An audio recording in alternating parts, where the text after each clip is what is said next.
prophesy the downfall of America. Right. Because that's what prophets are supposed to do, man. Okay, and we're the true prophets of the Lord. Because why? We got strong signs that we're the true prophets of the Lord through the scriptures. Because the true prophets of the Lord are going to prophesy the downfall of a wicked kingdom, all right, and judgment of a wicked kingdom, man. Prophets that don't prophesy small things. We're letting you Edomites know, you heathens know, okay, that America is going to be destroyed through the way of intercontinental ballistic missiles. But that's going to be the end-all, be-all of America. But before that happens, there's certain sequences that have to take place. That's going to be the ultimate end of Esau Edom, which is the so-called white race. When we say Esau Edom, we're talking about the so-called white man, woman, and child. That's your national, biblical nationality. You're the Edomites that the Bible speaks about. And you're the only race of people that are not going to have any mercy. All right? And it's all through the Bible. Because you know what's getting ready to happen. Because why? You can get Jeremiah, matter of fact, let me get Isaiah 59 and 14. Because now that we're speaking the truth, and we read this because we signed up for it, we done made ourselves a prey. But how do we make ourselves a prey? We're making ourselves a prey via the way of the scriptures. Because the scriptures talk about the downfall of a people that's running the world right now as we speak. And we see the wickedness that they're doing to specific people. Now, what specific people am I talking about? I'm talking about the specific people on this 12 tribes chart. These people on the 12 tribes chart happen to be the people of the Lord. The Israelites, the true people of the Lord, man. Shalom. True people of the Lord. These ain't just like Apostle 𝙱𝙁 said, man. You ain't just enslaved, rape, rob, and murder any old body, man. You enslaved, rape, rob, and murdered sovereigns, royalty, a peculiar people. And this is what we're going to constantly let you know. We're going to bang on you with it and let you know that what? You're going to have to pay for everything you've done. All right? And this is why they're going to try to come after the prophets. But it's beautiful, though, because the Lord, our power warned us about y'all. But first, let's get Isaiah 59 and 14. It's Isaiah 59 and 14. And judgment is turned away backward. Yeah, how is judgment turned away backward? Because nobody's following law, statute, commandments of the Lord. Matter of fact, they want to X out God, man. Esau Edom wants to X out the Most High and put his face as the Most High. Matter of fact, you already did it. What's that famous painting of a butt naked, okay, Edomite, okay, pointing, which is supposed to be the Most High, pointing his finger at another butt naked Edomite? Yes, man. it's the Sistine Chapel. They call it the finger of God. The finger of what? The finger of God. So isn't that not blasphemy? Absolutely. So you now declare war against the power, against the Most High, against Yahweh. How else did you declare war against Yahweh 𝙱𝚾? By coming after his sons, man. By coming after his people. And how you really about to get yourself fucked up, excuse my language, how the Lord's about to really show you his power is when he come after the prophets. Keep going. And judgment is turned away backward. And justice stand afar off. Why is justice stand afar off? Because this place is turned upside down. This place is an abomination. This place doesn't stand for righteousness. This place doesn't stand for the law, statute, commandments of the Heavenly Father. Does it stand for justice? Does it stand for justice? It says, for truth is falling in the street. Yeah, truth is falling in the street. So how's truth falling in the street? Because you would have a whole bunch of ears listening to the prophets, man. But you don't. You don't have hundreds of thousands of people, tens of thousands of people coming in week in and week out, standing, taking down notes, listening to the prophets, acquiring of the things of the Lord and not acquiring the things of the world. No, man. Most of the time out here, we're here by ourselves. We might have one or two stragglers, a couple bug outs, but nobody's in here intently listening, coming in week in and week out about the Lord, man. And how do we receive salvation? For truth is falling in the street, and equity cannot enter. Hold on. Go ahead, brother. No, go ahead, brother. Okay. I gotta find it. It says, for truth is fallen in the street, and equity cannot enter. Let's go into that word equity real quick. I want to get into that. Because everything is important. I don't want to wing anything. This is how important this word is. Because you got the false prophet want to wing scriptures. You're going to pay for it, man. Listen, you can't wing the words of Yahweh Shah. You can't wing this word. This is how we count the false. This is why we're doing what we're doing, man. This is why we study to show ourselves approved. If you don't know something, look it up. And if we can't find it then we don't talk about it, man. We talk about what we know. We talk about what we talk. A lot of these people out here are parents, man. A lot of them are parents and monkeys. Okay? If you understand what I'm saying, I'm not going to explain what I'm talking about. Yeah, bro. Okay, this word equity in the blue letter, it says straight in front, to be in front of, right, straightness, true things of prophecy. Yeah, so exactly, true things of prophecy. People don't care about the true things of prophecy, bro. You see? So equity means true things of prophecy. Do you see hundreds of people lining up talking about what's the next prophecy to come to pass? Do you see hundreds of people lining up asking us what's the mark of the beast? No. So why should we feel sorry for people when all hell breaks loose? Why should we feel sorry for people when the Lord brings down his judgment? When not. All right, the Lord's going to put a cold spirit upon us in the time of Jacob's trouble. All right, the Lord's going to put a cold spirit upon us when these devils come down upon us, man. You see, this is why we're enduring into the end. Right? What we got? Yeah. Romans 3, 10, and 11. As it is written, there is none righteous, no, not one. There is none that understandeth. There is none that seeketh after the Most High. And this is why we're doing the work. Because we're trying to seek after the Most High. We're trying to please the Lord. So how do you please the Lord? By doing what the Lord said? Just like the brother 𝙱𝚀 said, man, just do what the Lord tells you to do. That hit me in the spirit early. Just do what the Lord tells you to do, man. And the problem with Jake is they want to rebel against it. You want to rebel against your own power instead of yielding. Don't you understand the Lord looks at us as a woman? Some of us there's two women the Lord has. He has the common virgin, right? And then the Lord has a whore that he's gonna have to punish her, man. The Lord looks at us as a woman, and we're supposed to be a calming woman. What is a woman's job to do to her husband? Serve and to be subjective, and the main thing is to what? Submit. The Lord wants us to submit to his will, man. So this is what we're doing. All right? We're not gonna say we're trying to do this. Is what we're doing. We're submitting to the Lord's will, man. My bad. One more, Odd. Go back and read that again one more time. This is Romans 3 and 11. There is none that understandeth. There is none that seeketh after the Most High. Yeah, there's none that seeketh after the Most High. Because people number one, they don't believe in the Most High, man. They don't believe that the Lord's going to do anything. They might talk about the Lord. You even got people that go to church, but they really don't believe. I'm telling you, man. They don't believe. Test them.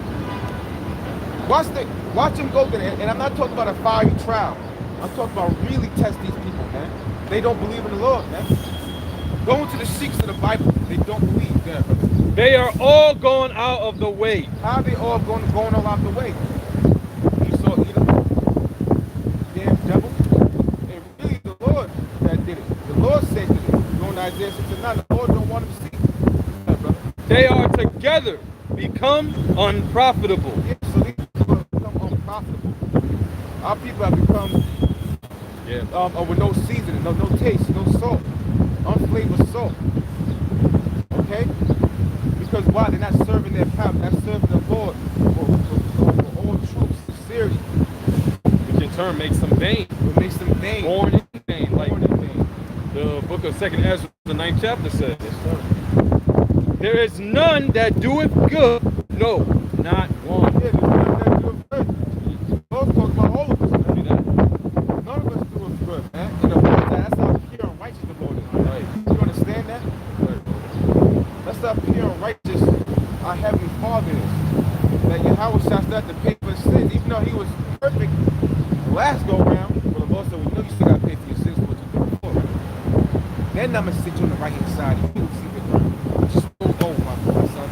Love you, but you still got to pay. This is what we got to go through, man.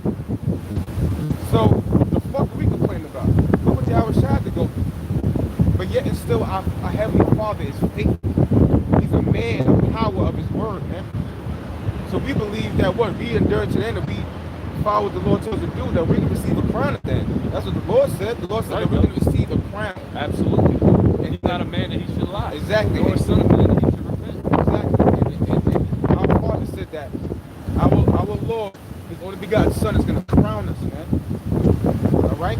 That's something that we're going to live and die for. Die and live for, man. Okay? Yeah, brother. That was it. The last definition of that word equity in Isaiah 40:19 is rectitude. And that word rectitude means morally correct behavior or thinking. Wow. So these people don't want morally correct behavior or thinking. Do you see why equity faileth? You see? They don't want to know about prophecy. They don't want you to correct them. They don't want you to tell them shit. So when shit hits the fan, we don't give a fuck about it, bro. Because we're taking the time, we're battling our flesh. So y'all people got bad in your flesh too, man. See, this is the thing that people don't understand. There's a reward for battling your flesh. Don't you understand that? There's a reward coming for fighting against the evils, man. Yes, the Lord loves a good fight. No one just say, fuck it. Exactly. You put me in this flesh and then blame the Lord. Isn't that what Adam did? Well, you gave me the word. You know, that was sin that entered. So we see what a battle, see what the enemy is sin. But we gotta fight that.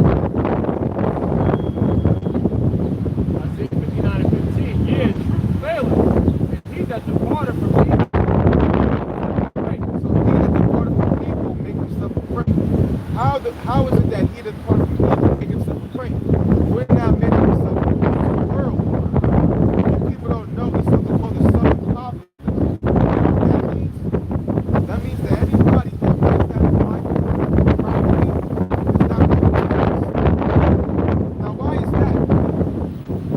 There's preachers that go to theological schools and they get 6 figures, 7 figures, 8 figures off of this Bible. Well, all of a sudden, Hebrew Israelites, black Hebrew Israelites that's preaching the Bible, don't got no money, so therefore we got no power, are now on the southern block list. We're more dangerous than preachers. They have millions of conglomerates, hundreds of people watching, going to their church, paying them money. How? We don't have anybody here standing to us, like a couple of hundred people maybe. That's the reality. We don't know really like that we see. So why are we on the southern populace as a terrorist to America? What does Esau know that we don't know what Lord knows? Because this is power, man. Psalm 83. Psalm 83. Why did the heathen rage? Psalms 2. Why did the heathen rage and the people imagine a big thing? Why are they raging? Because we're talking about this truth.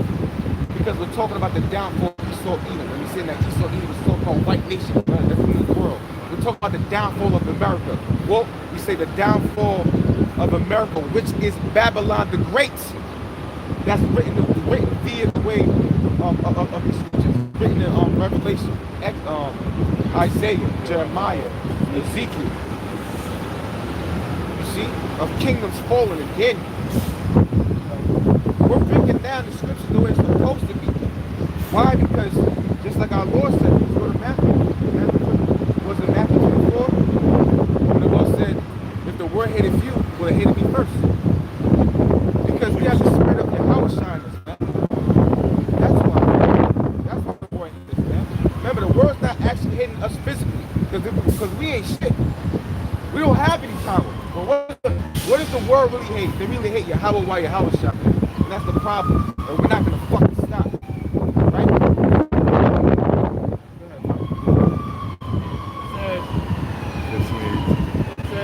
And he that departed from evil maketh himself afraid. And the Lord 𝙱𝙻𝙾𝙺 saw it. See, that's the thing about this devil, man.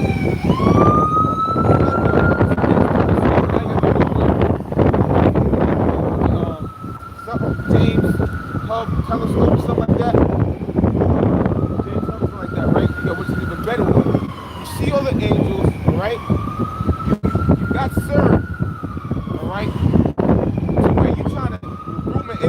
trying to start a war. You're trying to get into the dimension where the Lord is and start a war with him. But you don't believe that the Lord is watching what you're doing. The Lord is going to make you devils pay for what you're doing. Every single thing, the failure thing that you're sacrificing, and probably mostly Israelite babies with the I'm not gonna say these words, man. All right, but we know what they're doing with the blood. All right, which is the number one $1 billion conglomerate selling right now is trafficking. Whatever.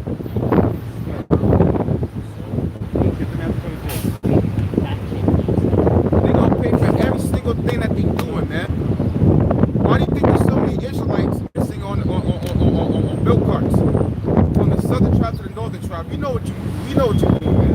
Whatever happened to that Jake, all right, that was going to school and all of a sudden after the gym, he was stuffed with newspapers, man. Nobody found out about that, right? Check. I don't even notice that part. The one with the eyes open. Okay. When the dude went in the corner store to buy another 40, there was a missing charge sign with her face on it. You sure they had the eyes open? You sure they had eyes open? You see that? Yeah, Yo, I peeped that, yo. See, I gotta watch that movie, bro. Yeah, pay attention to details, bro. Because the pride, the Lord is having them, really is the Lord having people expose themselves, man. The question is, me and a brother, talking earlier, briefly about it, and, you know, talking about the movie on 𝙱𝚁𝙾𝙾, man. We're not getting the specifics of the movie, but we know that there's something about Jacob that the devils are just obsessed about. Why? Because we are the children of God, and we're the children of Israel. We're the chosen ones, man. We're the people. All right? And oh, while you have, I see I'm shy. Lord, the spirit of me looking up something. I heard something because it got me in the spirit when I was watching 𝙱𝚁𝙾𝙾, and I just happened to look up something. I was listening to something else, some radio talk, and there's something.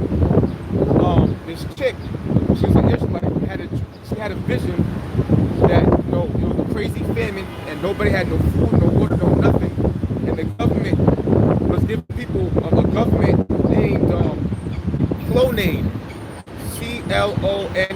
CLONAID, was supplying people with humans, man. No head, the head would be cut off, and the feet and the hands would be cut off, and but they were supplying people in her dreams. They were supplying people with human flesh. So she said the dream was so vivid that the spirit had to wake up, and that she actually looked it up on the internet. Here we go. You know what I'm saying? Little do we know, right? I looked up the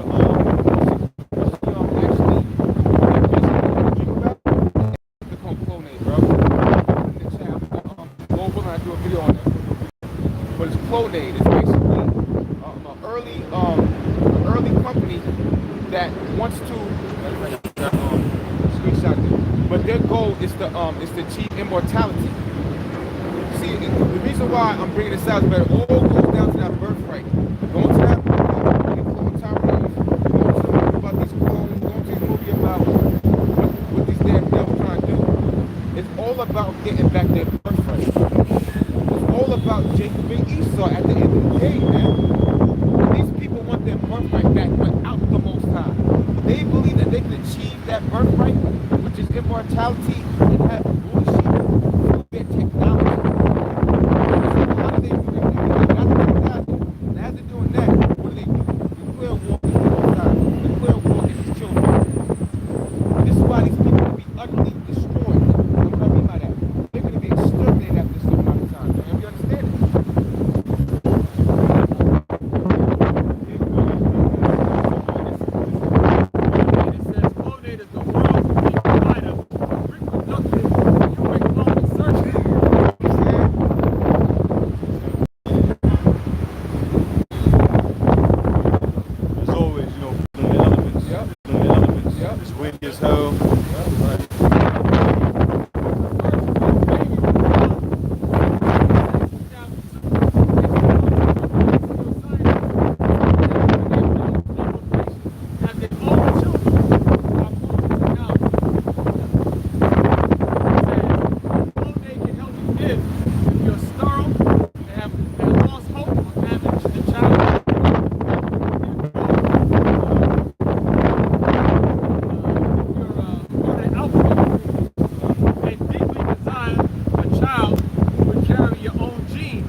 because you're trying to achieve immortality through these clones, man. Go ahead, brother. It says, if you just lost or are about to lose a beloved family member and would like to see an identical twin of that person begin a new life.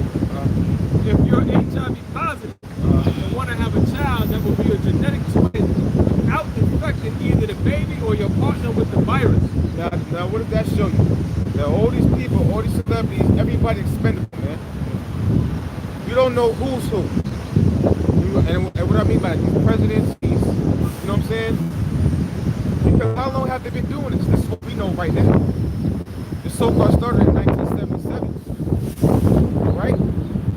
That shows that these people are playing Isaiah 14:1. They're playing God, man. And the Lord's going to bring you devils down, man. Keep going. Last part of that service, it says, if you simply want to be cloned, whatever your reasons may be. See? Now, go to repeat it with that one.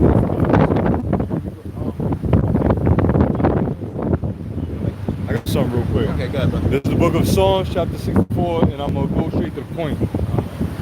Matter of fact, the whole chapter is fire, but I'm gonna go verse 6. It says, "They search out iniquities; they accomplish a diligent search." Yeah, they search out. Yeah, Psalm 64, verse 6. They search out iniquities. Can I comment on that? Yeah, go, brother. Understanding what's going on, you're speaking about Esau has actual facilities of cloning people, and his agenda is to target mainly the alphabet group because that's what they want to really push out here. That's iniquity, right? They're searching out iniquity to make these abominations and these alphabet people, right, so-called flourish. And also, going into the law, and going into it speaks about the blood. It says the life is in the blood. That's why the Lord told whenever you sacrifice an animal, make sure you bring the blood, and you do particular things with the blood before the Lord comes down, all that. But Esau, what does he do? He brings the blood. He follows the blood.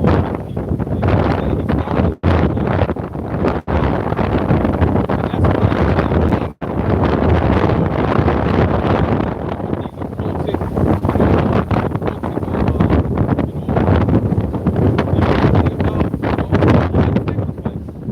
mainly about drinking and trying to clone and all that.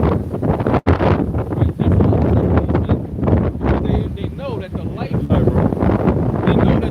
is in the blood. Right? Which is witchcraft. Knowing that they're what? They're forwarding a heavy a sorcery spirit out here. Alright? Go ahead. They search out iniquities. You got it. It says, "They search out iniquities; they accomplish a diligent search." Right. Isn't that what they're doing? They're up in the and laboratory. they're experimenting and they're doing all these different tests, hypotheses about, the human body and what they can do with the human body, what they can do, what they can achieve. What are they achieving? They're achieving wickedness, man. Things being out of order. Right? They are in order to be mixed together. Right?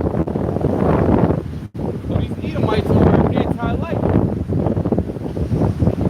Okay? Both the inward thoughts of every one of them and the heart is deep. I'll read it again. They search out iniquities; they accomplish a diligent search. And so they're searching out real iniquities, just like you were saying, man. Real wickedness on the left-hand side.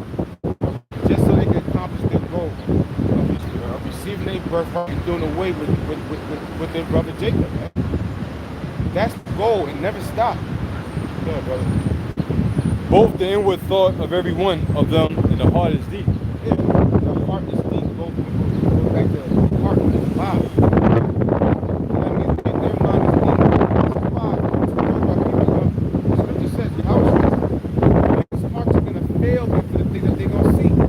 Don't you know there's something called Jekyll's Island?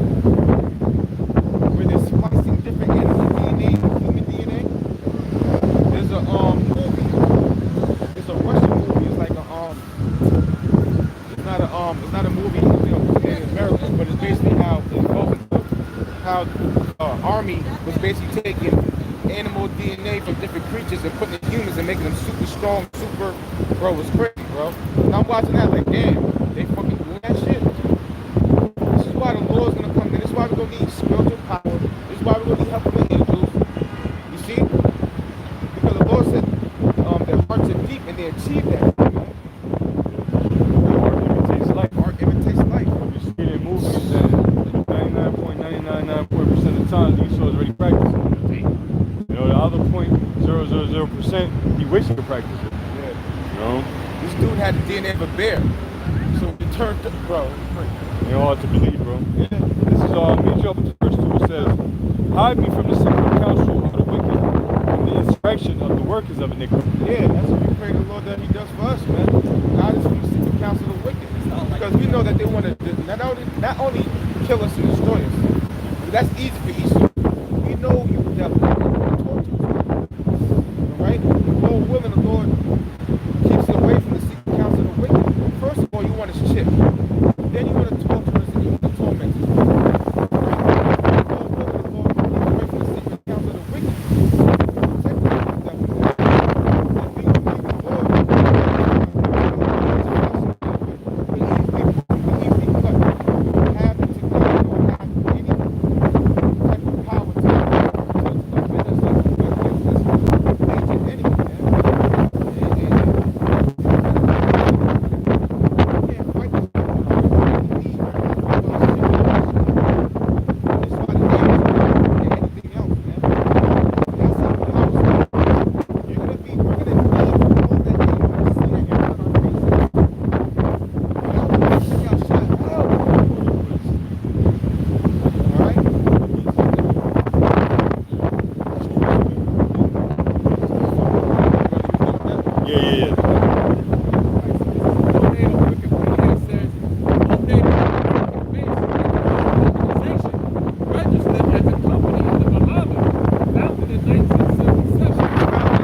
And we believe the Lord.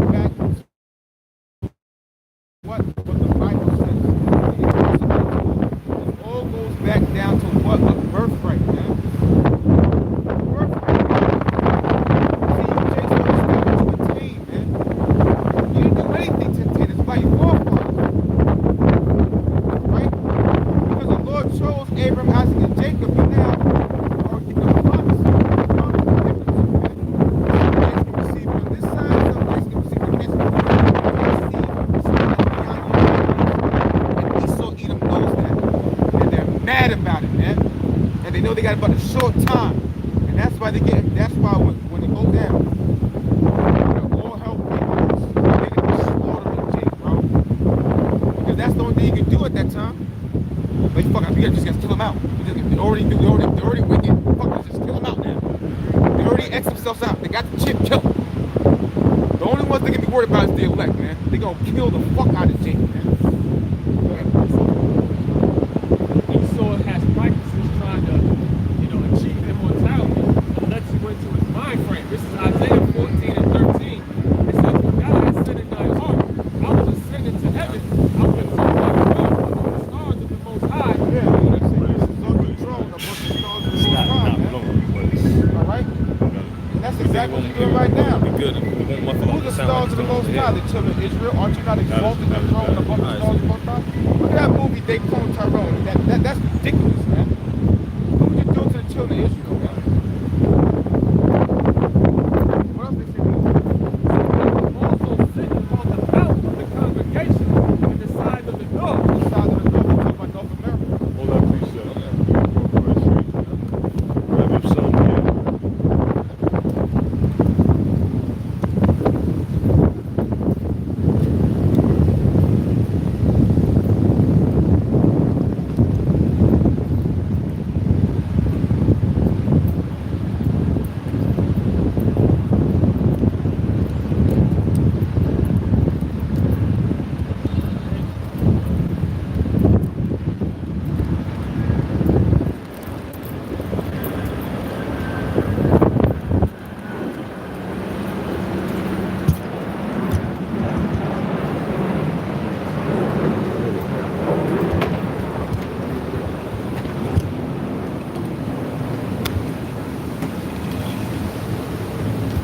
Yep.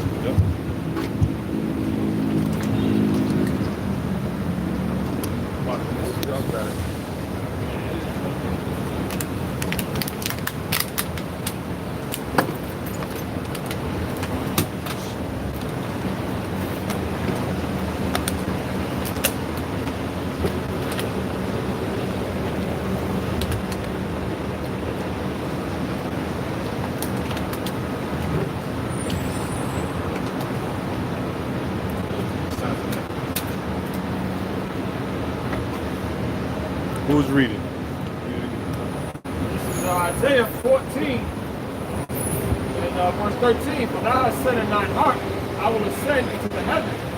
Into heaven, I will exalt my throne above the stars of the Most High. I will also sit upon the mount of the congregation in the side of the north. Yeah, the side of the north. The side of the north is talking about North America. Because predominantly, this is where we were taken captive by these damn devils, the Edomites. Alright? This is why the Lord will come to America to be a great deliverance over here. Thus saith the Lord Yahweh, Shai of hosts, the children of Israel and the children of Judah were pressed together, and all that took them captives held them fast, they refused to let them go. Yeah, they were pressed together. When you go to history, the southern tribe and northern tribe was never pressed together. The only place that we are pressed together is here in America. This is why you go back to what the Lord is talking about prophecy, right? Alright? When they set their nest sides of the north. Alright? We're here, the predominantly of Israelites, we see I'm talking about, you see a whole fluctuate of Israelites coming to America, man. It's where we will lay have captive. All 12 tribes are here, man. Most of them. Verse 14, it says, I will ascend above the heights of the clouds. I will be like the Most High. That's all the 12 tribes are on this side. All the 12 tribes. According to the history, the northern kingdom, what? The northern kingdom first. They came over from the east, over to Ardeshir. That was the northern kingdom. That was the bulk of the tribes. Right? And then we got what? North, beginning with Canada, North America, Central America, and South America. You do the history on that. The high priest Ariel, he did the studies on that, which is why we got how we got the 12 tribes. You know what I'm saying? Through the Spirit. See, the Central Americas and the South Americas was inhabited by the 10 tribes of the Northern Kingdom: Simeon, Zebulun, Ephraim, Manasseh, Gad, Reuben, Naphtali, Asher, Issachar. All of those tribes was over here already. You know, Judah, Benjamin, Levi came afterwards, like Apostle Czar went to what, 13, 1400. Because of what? Dark Age. You know, the Edomites, the Lord allowed Esau to take over. In the Dark Ages, and put them on slavery. Of course, also including West Africa and the interior thereof. So it's a lot of history, but that's the understanding. All of the tribes are being oppressed together over here. Our people were brought over here on what? Cargo slave trade. Transatlantic slave trade. Sub-Saharan slave trade.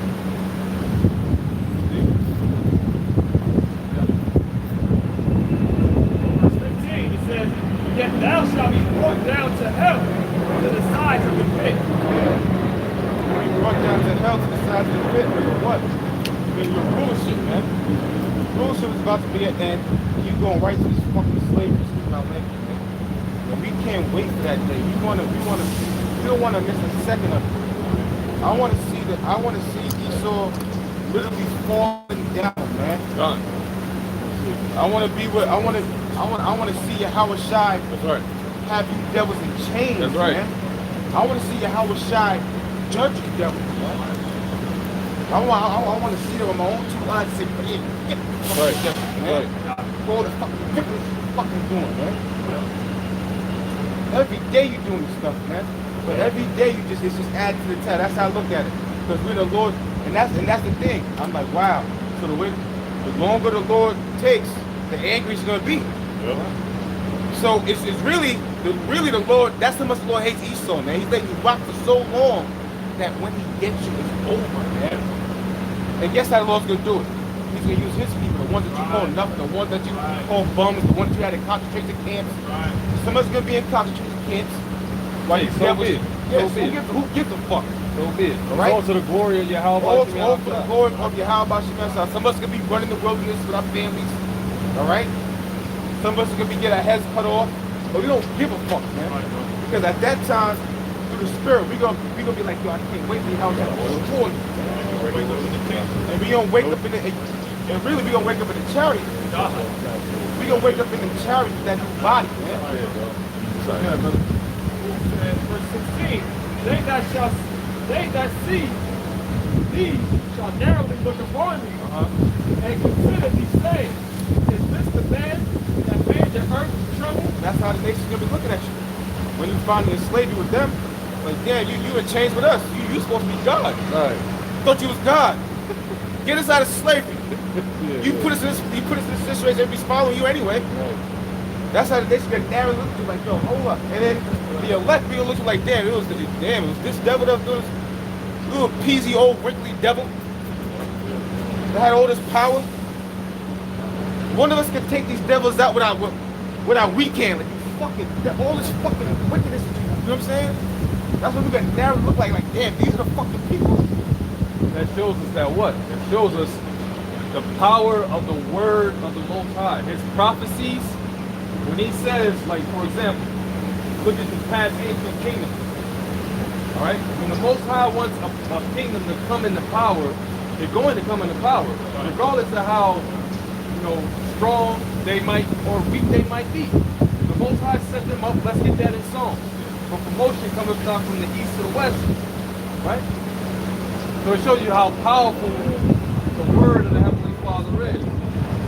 He said that the earth was given into the hand of the wicked. I mean, Andy. You got it? No, what you said before, like how the Lord put down one and sets up the other. Set up bases of men. Right? So it shows us the power of the Heavenly Father. Like, once he establishes something, Yo, I was gonna say that. once he establishes something to play out and to fulfill its course on the earth, regardless of how great or not great that people is, if he said they're going to be set up in power, they're going to be set up in power. Because it's whose will? It's the Heavenly Father's will. See? Got it? Psalm 75, verse 6. Promotion comes neither from the east, nor from the west, nor from the south. Now, that's something that you got to consider, right? For promotion, what is promotion? Promotion is being on one level and coming up to a higher level. From the east, but we know that what? The east is where the Most High favors. In particular, the garden eastward in Eden. That land, right? But look who's over there now. Right? But do those people have power? And the answer is yes. Right? But it doesn't matter what part of the earth you're in. If the word of the Most High and his will is that you're going to come into power, you're going to come into power. Just like the ancient Assyrians, the ancient Egyptians, all right? The ancient Babylonians, Medo-Persians, Greeks, Romans, all right? It doesn't come from what part of the earth you're in. It's according to the word of the Most High. Go ahead. And Yahweh, 𝙱𝙾𝙻𝙾, is the judge. He put him down one, and he set him up another. He put him down one, and he set it up another. And that's been the course of history. Look at ancient Egypt. Before ancient Egypt, you had what? You had Babel. Right? Who was that set up by? It was set up by a damn hammer. Right? Cush in particular. Right? But he had these other nations. The Lord had the other nations around, and they became, the Tower of Babel. And then you had who? All right, you had the cities of Sodom and Gomorrah, man. And they were what? Wicked. Right? Then you had Egypt. Then the Assyrians. I've been doing studying, I've been refreshing my timeline. Babel, Sodom, Gomorrah, Egypt, right? The Assyrians. And then they had a period called the Achaemenid Empire, right? Which was dealing with the Assyrians leading into the Babylonians, right? Study that history, man. These are all empires that rose up in the earth. And what happened to them? They were destroyed. Right? But the Most High, 𝙱𝚁𝙾𝙺𝙴𝙽, he set up one, he put us down one, to set up another. That's the course of history, man. So what's going to happen to America? America's been put on this stratosphere, on the highest level of all kingdoms on the earth. So as high as the highest it went, is the lowest is going to fall, man. You understand? Wisdom of Solomon, chapter 6, verse 2. Give ear, ye that rule the people, and glory in the multitude of nations. For power is given you of the Lord, and sovereignty from the highest, who shall try your works and search out your counsel. Got it. Go back there. One more time. This is the Wisdom of Solomon 6:2. Give ear, ye that rule the people, and glory in the multitude of nations. Yeah, because, well, they're actually not doing that. They're not giving ear that rule the people. Because they're ruling the wickedness. Because there's just like it says, much required is much great responsibility on the church. You got control of the world, you have a great responsibility to the people. But how do you rule? You rule with wickedness. You get judged the way you rule. For power is given you of the Lord, and sovereignty from the highest. And that's what the devil don't understand, man. You didn't just, you're not this great spirit you saw. You're not the special spirit that, you know what, I'm a spirit, I'm a great, I'm a destroy. First, I'm great my own thing and destroy the one that created me. Like, that's how the spirit is thinking, this creature. It's the spirit is thinking on the left hand, I can destroy the one that created me. That's a old spirit. Don't you know if you destroy the one that created you, nothing exists, dummy? How could you? That's the lifeline. How you destroy the lifeline of existence that made everything to exist? So that means if you take him out, everything else gets wiped out. Dummy. They wage war against the God of war himself. How do you wage war against the God of war himself, man? See, that's how you know this. See, these people are actually psychologically crazy, man. We're dealing with psychopaths, and I forgot the word for the synonym for psychopath, man. Narcissistic people, man. These people are sick to another level. So there's no reasoning with these people, man. Yeah, bro. Scripture says that Yahweh musters the hosts of the battle.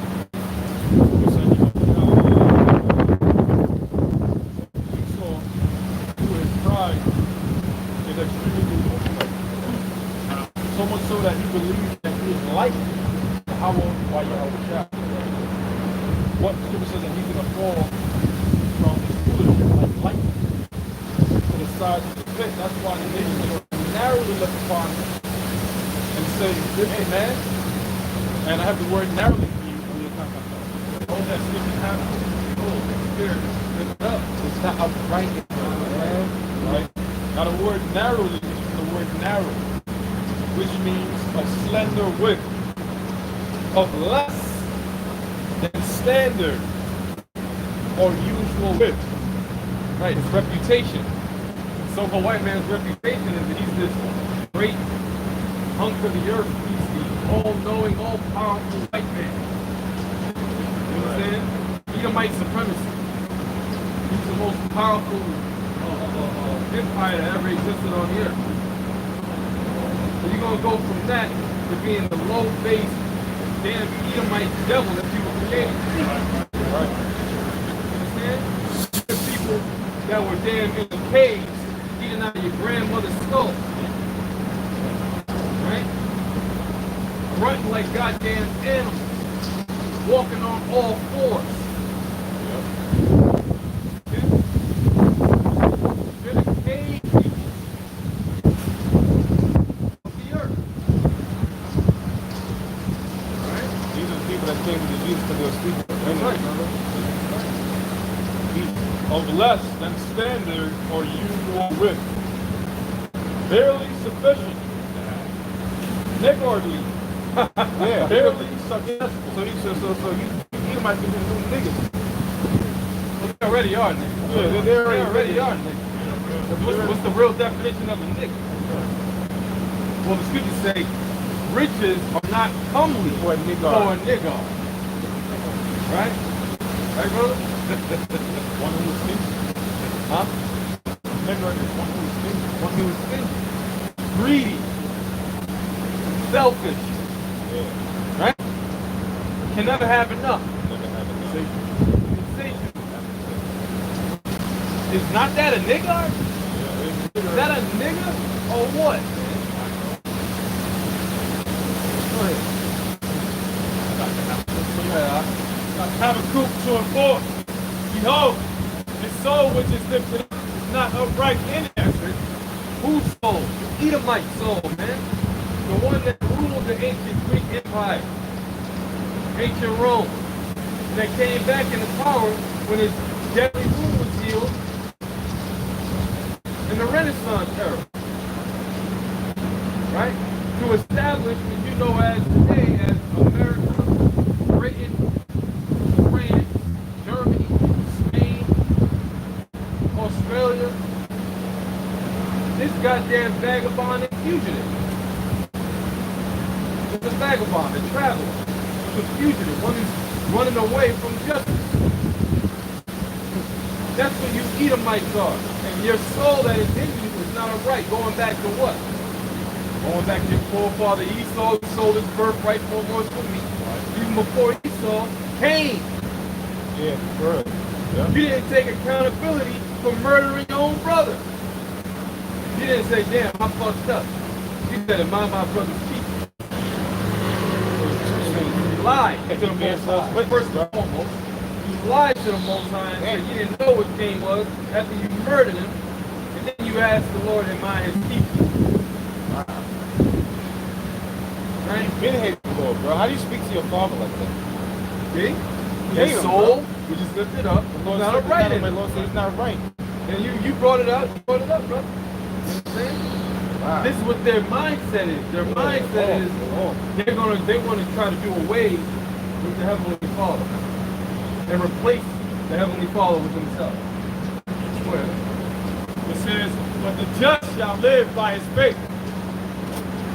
And that's the Israelites. The Israelites are the just. Because why? The Israelites were given the law, statutes, and commandments by the Most High. They're the people of the Most High. Right? They're the standard. The Most High set up Israel to be the standard people of the earth. Alright? That's the just. And we have, and what? We're living by what? Faith. Alright? The evidence of things hoped for and not seen. We don't see the kingdom of heaven right now. All we see is goddamn wickedness. Perpetuating the wickedness. They're wicked.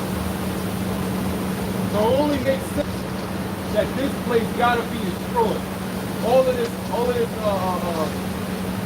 madness that's going on in the world that's pushed forward by the Edomites is going to be destroyed.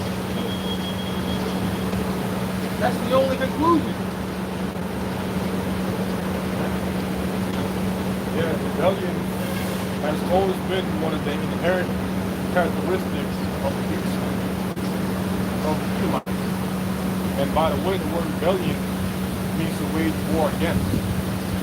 Three means against. Rebellion means war. Okay? Or to wage war against. So this man always had a history of being rebellious against Yahweh 𝙱𝙾𝙻𝙾. In fact, they had something known as the year of Bible. Yet they did not establish the laws of Yahweh 𝙱𝙾𝙻𝙾 to watch this land. After the beginning of the year of the Bible, so-called. Because, you know, after they made something called the year of the Bible, we also had something called, simultaneously, we had something called the Bible Destruction Group. So how are you talking about the year of the Bible, but then you also have men that you hired to destroy the Bible? This is why the Apocrypha was taken out of the King James Bible.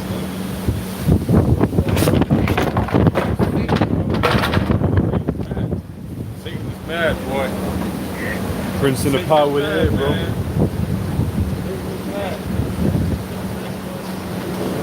Can't stop his words over. In the meantime, I always That shit knocked down that heavy ass bag. He's real mad, see. Yeah, that's good. It was. Yeah, just put him up, bro. Yeah, just pack them all up. You know what I mean? So I'll read the scripture in the meantime. This is the book of Revelation, chapter 11, verse 14. It says, the second woe is past, and behold, the third woe is coming quick. The second war was talking about World War II. And we in the town, as Yahweh Shah made mention of, when the disciples was asking the Lord, what will be the signs of the end time? And the Lord clearly said it. You hear wars, rumors of wars, but see be not troubled. And why does it say that the second war come quickly? It's been what? 70 years since the peak of World War II? Yeah. 70 years, where 70 is a heavy number within itself. 70 is completion. So we in that 70-year period, and that's not much of a long space in time anyway. Because you got people, you got children that was born around World War II. They old people today. Right. So they about to live through World War II, and they about to live through World War III. Not live through it, but witness it, for lack of a better term. Right. So that's a lifetime. Right. So within this lifetime, you have one war that passed, and another war come quickly. Read it again. Right. And then we're gonna go into two articles I want to talk about. You got the one with the rice ban in India. Yeah. I told y'all brothers about. Yep. And also too, somebody can get about the article on the power grid. Oh yeah. The major power grid that brothers is talking about. But go ahead with the India shit. Yeah, we got something. And Russia also recently left reindeer. It was in the chat. If it's there, get that one. Right. If not, get right. Yeah, this is after the article. Russia just recently also left reindeer. Yeah. So I also expect to see a spike in wheat, bread, flour. Yeah, major import countries, bro. You know what I'm saying? Yeah, you can read that one. Yeah, that's the one you want to read. I actually read that. There was more in Revelation? And behold, the third wolf coming. Yeah. Read the article. Saying over here, fuck with the live stream too. Prince of the put it in. But you can do what you want to do, bro. We gonna do what the Lord commanded us to do. But yeah, bro.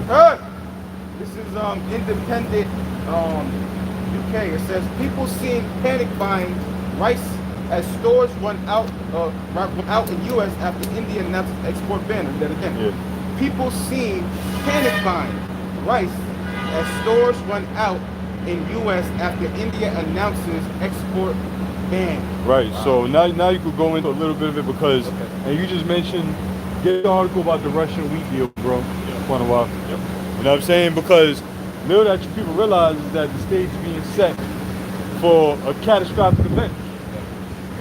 Literally a catastrophic event, aka famine, the crash of the dollar, the crash of the market, blackouts, lights out, and more diseases.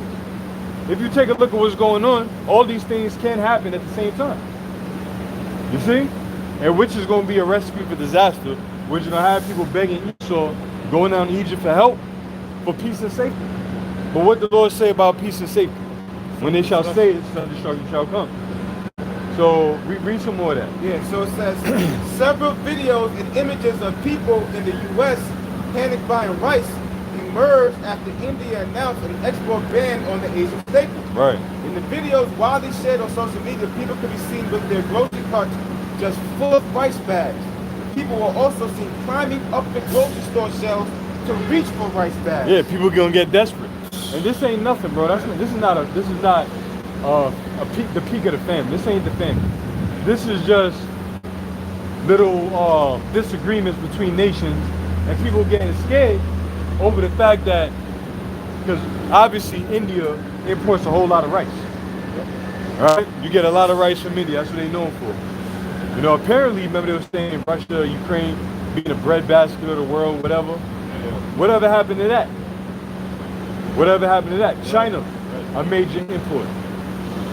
All the countries I'm naming are part of the BRICS nation, who apparently is stepping away from the U.S. dollar to establish their own currency. So they want this to happen. All right, and there's gonna be a lot more panic buying. People buying rice. Niggas don't even eat brown rice, but they gonna go hunting for brown rice. You know? To just show you when shit get crazy and critical, people start panicking. But we ain't panicking. You know? The Lord said we gonna eat and we gonna go into the famine scripture. Psalms 37, somebody can hold Psalm 37 and 19. Job 5 and 19. Psalm 37 and Job 5. Yeah? What it says, one Twitter user shared a video in which people were seen scrambling and elbowing each other. Yeah, scrambling, elbowing, pretty much fighting for rice. Fighting, bro. All right, fighting for rice, and this is all a panic. You know, allegedly a panic. You know, Esau was saying when you see those, kill them. But I don't kill them because you know why? Because that fuck up crops. But let the crops get fucked up. Yeah. You know? He should say he's killing me. Yeah, fuck that. Let me see if Jake go quickly. Nah, I'll leave that alone. I'll leave that alone. Fuck Esau and his GMO crops. Yeah, exactly. But yeah, bro. Yup, it says, I came to know from workers in Indian groceries, Costco has stocks, but they are afraid of Indians climbing racks and snatching rice. Afraid of what? Indian? Yeah, so we go. It says one Twitter user shared a video in which people were seen scrambling and elbowing each other for rice bags, and wrote, I came to know from workers in Indian groceries, Costco has stocks, but they are afraid of Indians climbing racks to snatching rice bags and fell over other customers and get hurt. Yeah. This is very shameful. Below is from Indian groceries. I visited almost 10 plus stores. I started looking for bags of Sona Missouri and a variety of rice at 9 a.m. and it wasn't until 4 p.m. that I could finally lay my hands on a bag of rice. Hey, look at that. That's beautiful. Rice is going to be scarce. Grain is going to be scarce. And wheat and rice, those are grains. Those are grains, bro. That's how you get your bread, your food, your rice, and so on and so forth. Your barley, you know, those are grains. And when during the time of the famine, during the time of Joseph, that's what they were lacking. That's what made Egypt great. The vision that Joseph had, and he put Pharaoh on game, told him store this up because you have 7 years of plenteousness, and then another 7 years of a terrible drought, famine. So that prepared them. So what we doing, brothers? This is our so-called 7 years of plenteousness. That's right. Where we preparing for the 7 years of famine that's gonna come. Right. And we gonna be fed. We gonna be withheld. Somebody can get that now in Russia? No, not yet. Get Psalm 37. Yeah, 18. Start at 18. Psalm 37, 18. Lord, Yahweh 𝙱𝚾𝙴, know the days of the upright, Right. and their inheritance shall be forever. Verse 19. They shall not be ashamed in the evil time, and in the days of famine they shall be satisfied. Right. The upright will be talking about the elect. All right. That's why we hope and pray that we part of the elect. You know what I'm saying? So that we be considered those that are going to be not ashamed in the days of evil. All right. But these other individuals are going to be ashamed. They're going to be confounded. All right. They're going to be feeling real hurt, lost out here when calamity actually take hold.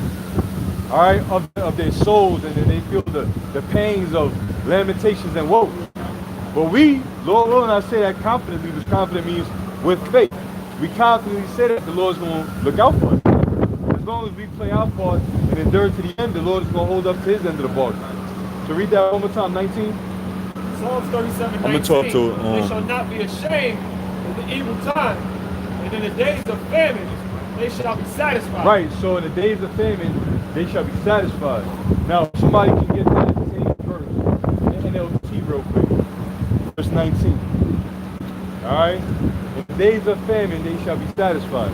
You got to ask yourself, what type of situation will cause an individual to be satisfied when individuals are ashamed out here? Right. When they starving, when they confounded, when they can't eat, when they revert back to cannibalism. What type of situation you got to be in to be satisfied? You know, you eat a good meal, a big meal, a great meal, and then you're done, you satisfied, you just sit there with satisfaction, you know, like, oh, that was good. And you satisfied? Well, the elect is going to be satisfied when these other people out here can't eat. And that's what the Lord promised. And part of the scourges, which we're going to get that, when Jake went off and did wickedness and abomination, was famine. So you guaranteed to see famine in his lifetime. Yeah, bro. Now read 18. Yes. Psalms 37, 18 in NLT. Day by day, the Lord 𝙱𝚾𝙴𝙾 takes care of the innocent, Right. and they will receive an inheritance that lasts forever. And that's beautiful because day by day, that's why the Lord's Prayer, right? Give us our daily bread. All we got to do is worry about today, man. Oftentimes, yeah, we as men, humans, individuals, people, we forced to like think about tomorrow, but we ain't guaranteed tomorrow. The current situation, the Lord said, the days of, how it goes, the evil is sufficient for you. Something like, how it go, man? Let me get it. Let me get it. Sufficient. Read that again. It's Psalms 37, 18 in the NLT. Day by day, the Lord 𝙱𝚾𝙴𝙾 takes care of the innocent. All right, so I got it right here. This is on Matthew 6 and 34. It says, take therefore no thought of tomorrow, for the morrow shall take thought of the things of itself. Sufficient unto the day is the evil thereof. So worry about today. Worry about the evils that you're dealing with today. Worry about the goods that you're dealing with today. Let tomorrow take care of tomorrow. And the Lord already has a plan for each and every last one of us. We just got to follow through day by day. And of course, everything that we do is the Lord putting in our spirit to make that step forward, to make that effort into doing it. So whatever you do, really, it's 𝙱𝚾𝙴𝙾 that's doing it, putting in your spirit to do it. You know, and he got it. As long as we part of your leg, bro, he got it. I'm talking about the 144,000, the prophets, the men, and the 1/3, men, women, and children. The Lord got us, man. No doubt in my mind. Okay, read it again, bro. Psalms 37, 18. Day by day, the Lord 𝙱𝚾𝙴𝙾 takes care of the innocent. Yup. They will receive an inheritance that lasts forever. Which is the kingdom of heaven, which is immortality, which is being delivered on the first go around, which is watching the nuclear destruction take place from an aerial view. While your body's already changed, you know, and you waiting for your 𝙱𝚾 to crown us. Because that's the fireworks. That's going to be the celebration. That's going to be the confetti. You know, everybody's surprise, boom, confetti all over the damn place. But that's going to be the nukes. You know? It'll be a celebration. You get it? Verse 19. They will not be disgraced in hard times. They're not going to be disgraced in hard times. See, that's why the Lord got us going through hard times right now. And we going through hard times, but we still trust Him. That's what He wants. This is exercise, man. This is what we go through is spiritual exercise, bro. I'm going through hard times. I'm not gonna say I am, because ain't no I am. We all go through hard times. All you that's watching, we going through some hard times. But you see, the Lord wants us to go through that and still trust in Him. And then He gonna find a way to get us up out of there and deliver us and take that heat off for a moment. How much more when niggas ain't eating? How much more then? You know? Yeah. Verse 19, they will not be disgraced in hard times. Even in famine, they will have more than enough. So even in famine, they will have more than enough. Shit, right now some Jakes don't got more than, some of us don't got more than enough. But the Lord is going to bless us with surprises. Like, bro, you thought I forsook you? Here you go. You know, you was backed up on your rent all these months and years and car notes and this. Here you go. You still trusted me, so here you go. You know what I'm saying? That said, like, grace is sufficient. Oh yeah, Paul, yeah. That's what I was thinking about too. That's I was thinking about that too. Yeah. I was thinking about that too. Because the Apostle Paul said that. You know, the Lord's grace is sufficient because, you know, the Lord knows how to balance us. Paul said, I know how to abound, I know how to be a base. In other words, I know how to have a whole lot and how to have nothing. We all been there at some point.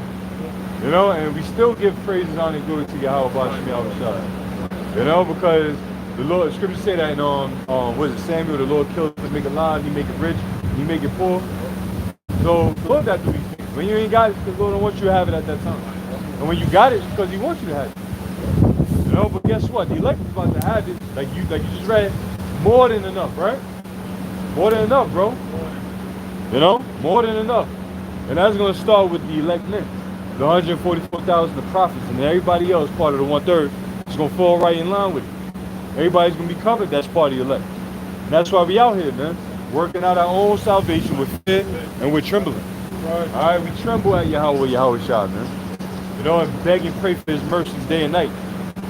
All right, so that was it, right, bro? All right, go ahead. The Lord lives by his word, man. That's one thing the Lord said, he lives by his word, which is something. Yep. But the Lord made a promise to us on something. He's going to do it. The Lord says that they that wish wickedly shall not be ashamed. Yeah. The Lord is not a man that he shall lie. No? Not a man that he shall lie. You got it, bro. And then you can get. Yeah. Get you got it. Job 19:1. Did Job answer and say? No, 5. Job 5. 5 and 19. Job 5:19. Yeah. 5:19. Lamentation 4:9. Job 5:19, and it reads, "He shall deliver thee in 6 troubles." Read 18. Job 5:18, "He maketh sore and bindeth up. He wounded, and his hands make whole. He shall deliver thee in 6 troubles. Yea, in 7 there shall no evil touch thee." 6 troubles talking about the time we approaching. Alright? Which is a serious, dire time. Words can't express it. My tone of voice can't express how crazy it's about to get. You know? I mean, the closer you get to as crazy as it's going to get is the words out of the book. The Bible, I mean, that's it. Other than that, see, the world have a thing where seeing is believing.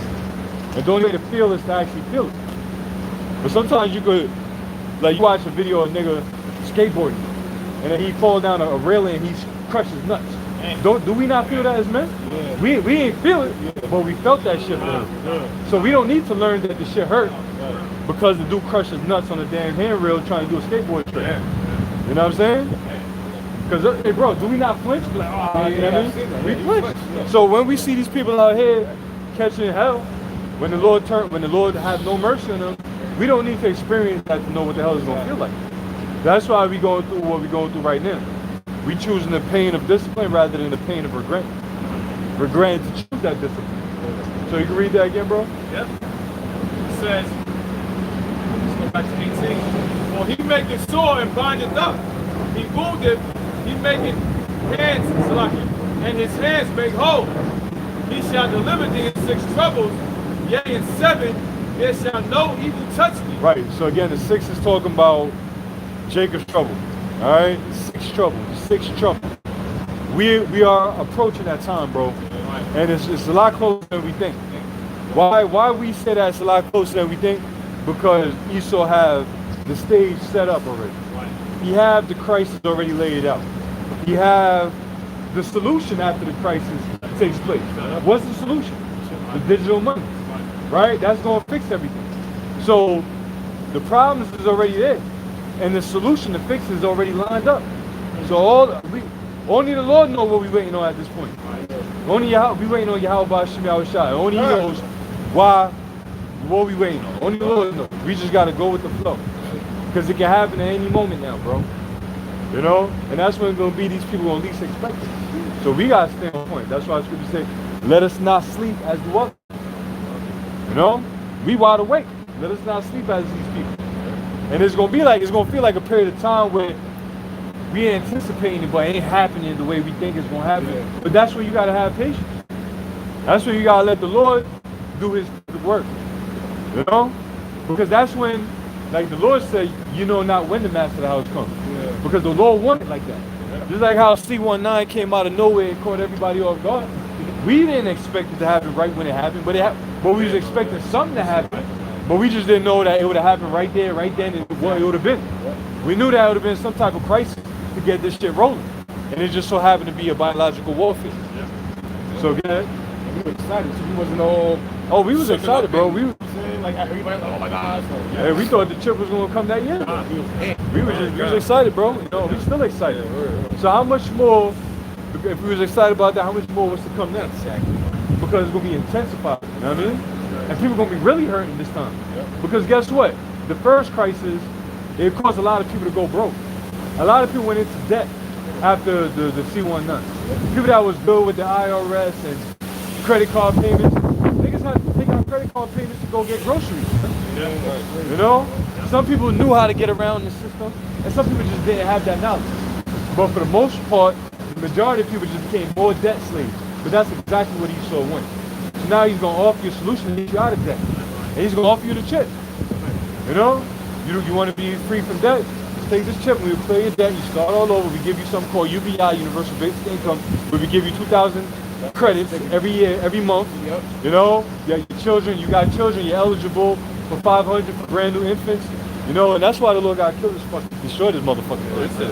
Damn abomination to be fucking with. Wow, man, listen, bro. That's Satan. That's fucking Satan right there, bro.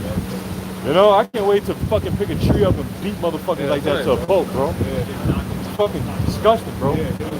That's why when, even though that's a fucking Edomite, so fucking what? It's still a damn fact. You know what I'm saying? When the Lord gives us that power, bro, yo, this is gonna be on, bro. Fuck, it's gonna be on. Read on, bro. our eyes get offended. Hey, man, that nigga was Satan, bro. And that's the type of motherfuckers they'll have reading to your children. Story time.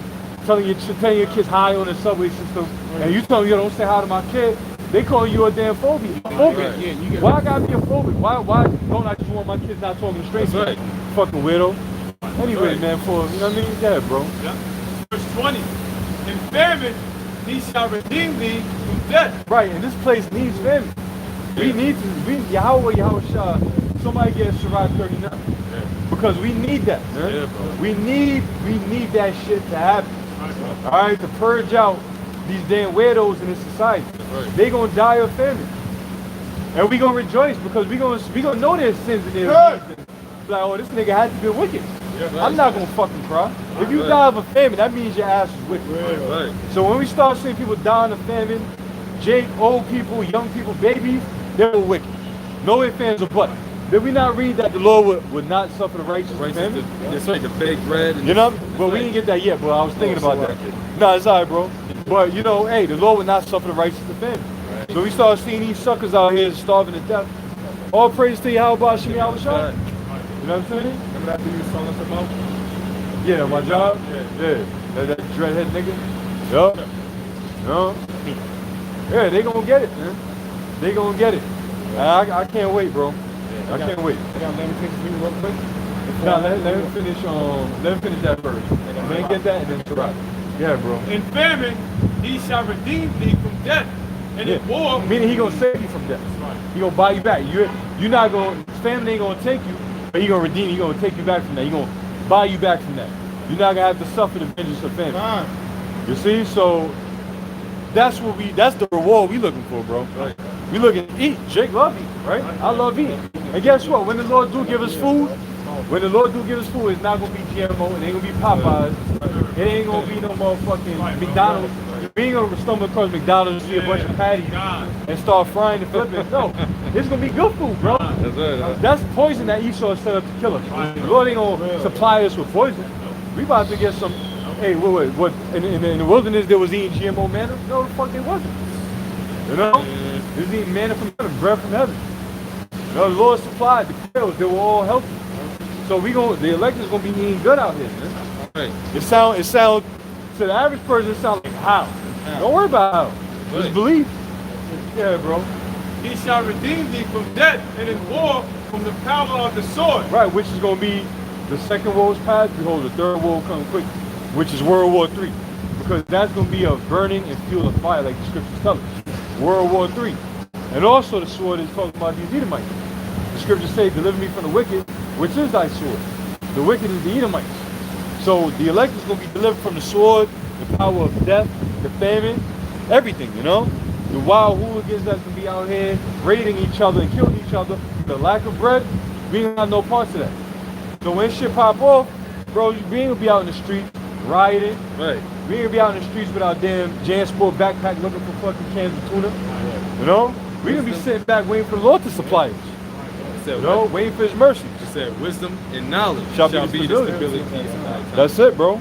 You know? Not losing our minds like these people out here, man. You got it, bro. This is verse 21. Thou shalt be hid from the scourge of the tongue, neither shalt thou be afraid of destruction when it cometh. Right, so the scourge of the tongue, Esau, like the scripture say, he whet his tongue like a sharp sword, or he sharpened his tongue like a sword. Whet it means to sharpen, right? What he's going to do, what population he's trying to destroy. Even when they confront us face to face and threatening us, the Lord's going to deliver us from that. That's it. Read that again from the tongue. It says, thou shalt be hid from the scourge of the tongue. Right, so Esau, your words ain't going to prosper against us, bro. Your words, your hands, your actions, your devices. Nigga, we not afraid of you, bro. You know, and you know, watching that, well, I suggest brothers watch that They Clone Tyrone flick, bro. Because that's all Esau did in that movie. Devise wickedness against Israel. You know, and if we wasn't so important, why the fuck you want to fuck with us so bad? Why are you trying so hard to destroy us? If we wasn't important. And the thing that really got Esau tight is that after all that he tried to do to destroy us, this still happened right here. This still happened. This still happened. You still happy. Everybody that's watching, you still happy. So that got Esau fucked up in his mind. You know? He's wondering how. How? Because the same power that gave you the knowledge to do that is the same power that raised us up. There's no enchantment against Jacob, right? That enchantment that you had, it was on us for a while, but we snapped out of it. You know, and guess what? It ain't gonna come back on us. At least the Lord says he don't want you no more. And he discards you. And you be coming out the Tyrone out here. You know? Yeah, bro. It says, neither shalt thou be afraid of the beasts of the earth. Yeah. For Because what? Somebody 39, somebody got that, right? All right, good. Because there's going to come a time, people going to be like, yo, where the hell all these wild animals came from? Yeah. I mean, I don't see no wild animals right now, but guess what? They're going to come out. Where they going to come out from? I have no idea. The Lord is just going to have them show up. Because you can do that. Of course, for one, the zoos, and then they're going to repopulate. And this is going to be chaos out here, bro. You know, animals don't come from migrating from up north, down south. You know, making their way east to the west. Yeah, like an Iron Legend type scenario. You know? And then I won't be surprised if Esau come with a truck full of wild animals and just let the shit out. You know, loose them in Jake neighborhood. Loose a bunch of jaguars in the projects, you know? Yeah, that. I'll skip over this. Go on. At destruction and famine thou shalt laugh. Hey, that's the important part right there too.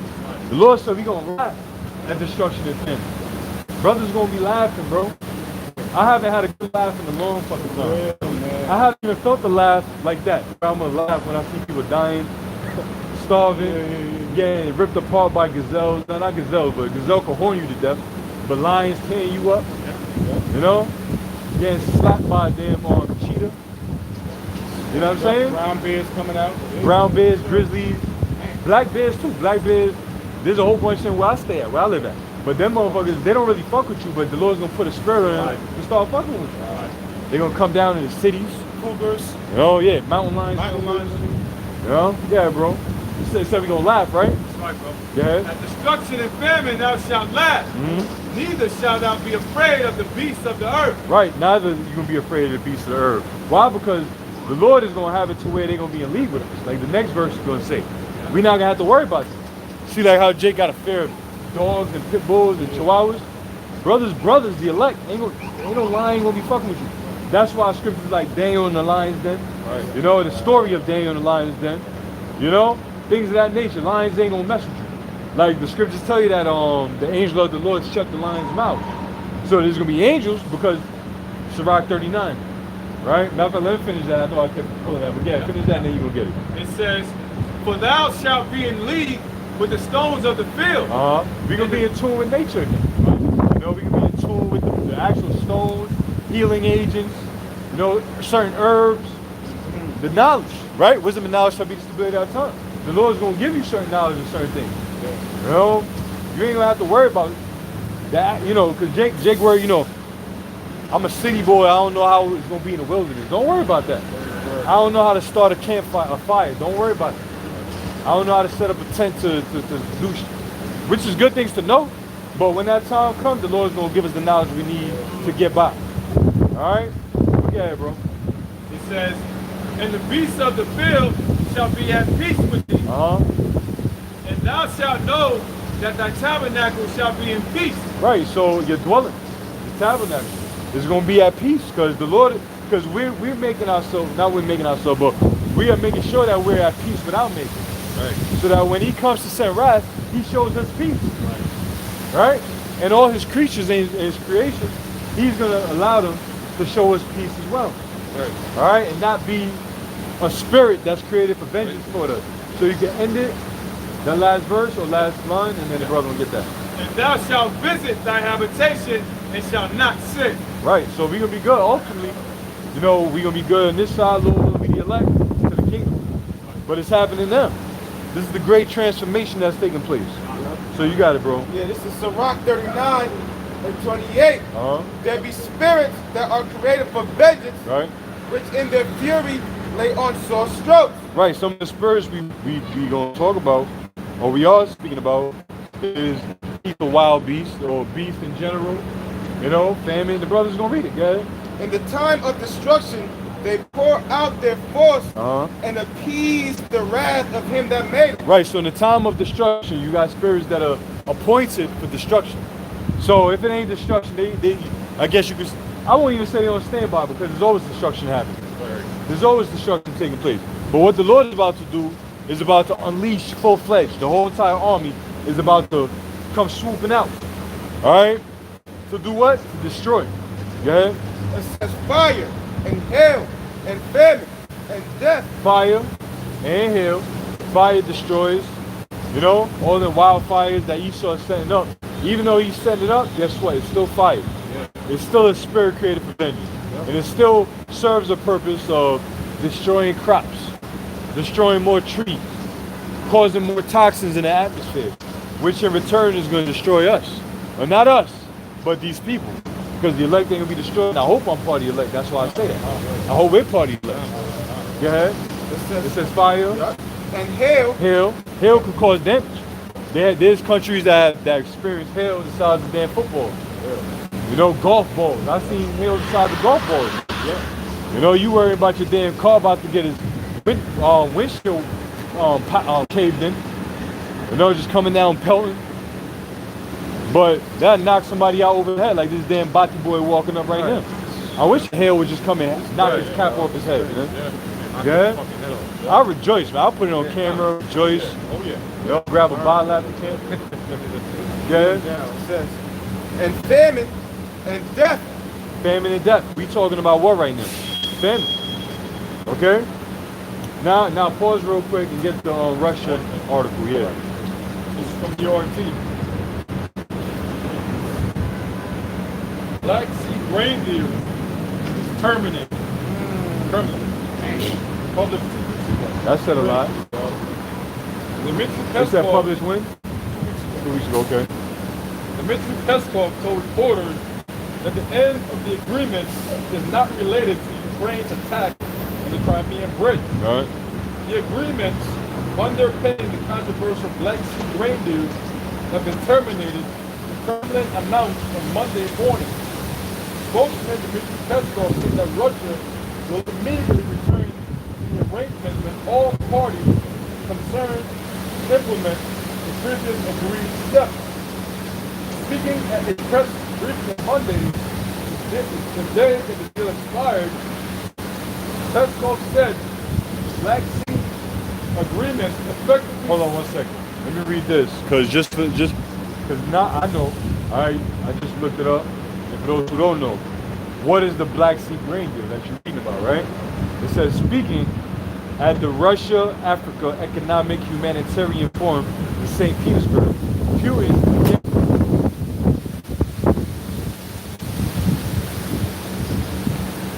Putin again said his government would refuse to extend the Black Sea grain deal, which allowed 32.9 million tons of agricultural products to leave Ukraine's blockaded ports and reach the global markets.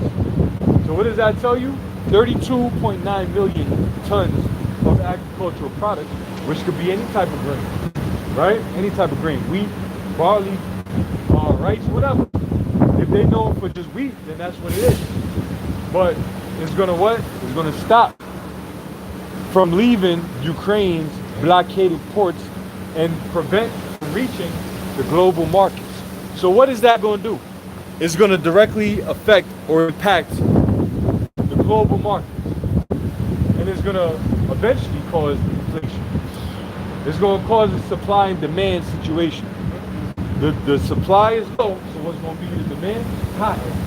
And then now that the demand is high, all right, and then the dollar is so low because it's weak and it's so highly inflated, that's a recipe for disaster, bro. You know?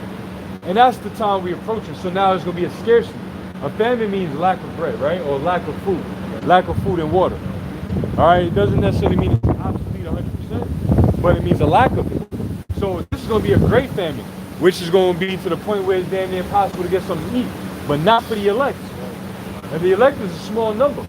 So for everybody else, it's going to be like there's no food in existence. Right. But for the elect, it's going to be a sufficient amount.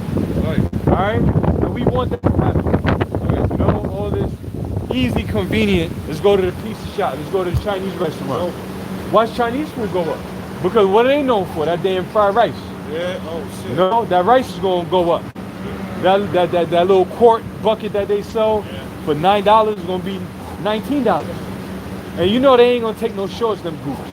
Right. Things already went up now. Like, when you like go to the Chinese store, like, let's say, you go to West Indian spot. You get an oxtail pizza for your bro. Yeah, everything. $40. It's a domino effect, bro. All right. One thing is gonna affect the next, which is gonna affect the next. And you know what? Once it start affecting the average consumer, which would be the people, now you lose. Now you either gonna have to ration. Food rationing is coming back because now they gotta prioritize the bills that gotta get paid. Because now it's gonna get so bad that food shopping, rice shopping, grain shopping, bread shopping, whatever shopping, is gonna start to affect your bills. Now people gonna have to cut back on Netflix, Hulu, you know, all them shits is gonna go. You know, the gym membership is gonna go. People probably gonna go from full coverage car insurance to liability. So eventually just driving without insurance. You know? Niggas gonna cut off their phone services and just depend on Wi-Fi. Right. Yeah. Or if not, cut off their damn internet service and depend on their phone. Yeah. But you see people have to make some real life decisions now. He's not gonna be able to make the decisions for you people no more. Now you gotta make the decision. This brother wants to say something and you go for a while. That was a great issue. Some of the bills are gonna go up as well. There you go. Exactly. And then they talking about rolling blackouts in efforts to save energy. Rolling blackouts. So when they of course they do that. They do blackouts in order to save energy, conserve energy. I never even heard of that. Hell yeah, big time. You know, so that don't surprise me because Esau wants to control this place in the name of a climate crisis. They say because of the heat wave they want to do that. That's what they say. Heat, whatever. So now people have to, you know, your life decision have to change. So if it's gonna be rolling blackouts, now it's gonna be a run on generators. You're not gonna find generators no more. And when you do, watch generators go up 200%, 300% in price.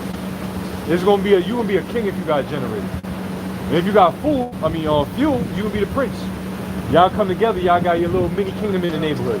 But then you might be a target too. Of course you be a target. But that's why.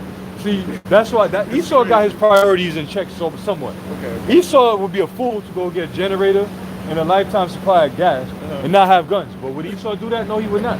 The first thing Esau is getting is weapons. Yeah. And then he's gonna get the other shits. Yeah. Because if Esau got weapons, he don't really need to hoard. Because he got the weapons to take from people. So if Esau got the guns and the you know, artilleries, why do he really need the little shit? He got the T-Rex in the room. He just go out there in groups with the Gatling gun or whatever gun, the machine gun, and take what he wants. And that's the time that we approaching. Because I read comments on like those YouTube videos like Epic Economists. I read these crackers talking about, well, you guys can go ahead and store up your gold and silver because I'm coming with my gun. Just like that Esau said, bro. You know, just like that. You know, you can store up your cans and your beans because I'm coming to take it. And I believe him. You know what's so funny? Remember the testimony I said? It was right in front of my house and they had these construction workers there. It was fixing the pavement. It used to have been like body like this freshly president and stuff like that. And they was basically knowing that they basically saying that America's basically over. Right. And we had like we knew we was kind of like enemies, but we had like a cordial conversation. And I was like, yeah, he was like, we got in a conversation, but he basically said like, yeah, we have a lot of guns, you know what I'm saying? Because we basically got to like a race thing, like black people and white people. He's like, you know. He's like, like, yeah, we got a lot of guns, but he's like, you know one thing we do have? And I was like, what? He's like, we got a lot of bullets too. And I was like, oh shit. Yeah. You know what I'm saying? That's Bro. it. And I was like, basically saying, because what he's saying was this. Anybody comes in, because he's basically, if you live on one side and I live on the other side, we know what it is. So he's basically saying, when shit hit the fan, anybody don't look like him that come on that side, bro, right. They got all the goods. Yeah, let it be, bro. Yeah. We want that to happen though. Because we going on their side with spiritual powers. Yep. Right. All right, we going on their side with an angel hovering right over our right shoulder.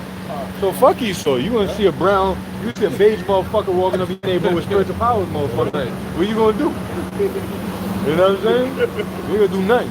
But get ahead, bro. Who's reading? Did I read 𝙱 still? I think I'm still reading that. Yeah, you still in. Yep, this is 𝙱 39 and 28. Actually 29. Fire and hail and famine and death. All these were created for vengeance. Teeth of wild beasts and scorpions, serpents. So when that happens to people, why do you feel sad? Why do we feel sad? Why is the human instinct to feel sad? But you see, that's why knowledge kicks in. That's when knowledge kicks in. When these things happen to people, we got to understand that was created for vengeance. They did something that the Heavenly Father and His only begotten Son didn't like. So He took it in His power to execute vengeance on that individual. So, the Lord kill a nigga, do you feel bad? You go and pray to the Lord, Lord, why'd you do that? Lord, I think that was a little too cruel. Lord will fuck you up. So when we start seeing the Lord judging these people out here, don't even question the Most High's authority. Because He'll turn around and fuck you up. Let it happen. And give thanks and praise. All praise to Yahweh 𝙱𝙾𝙻. Your will be done. But Lord, please protect me.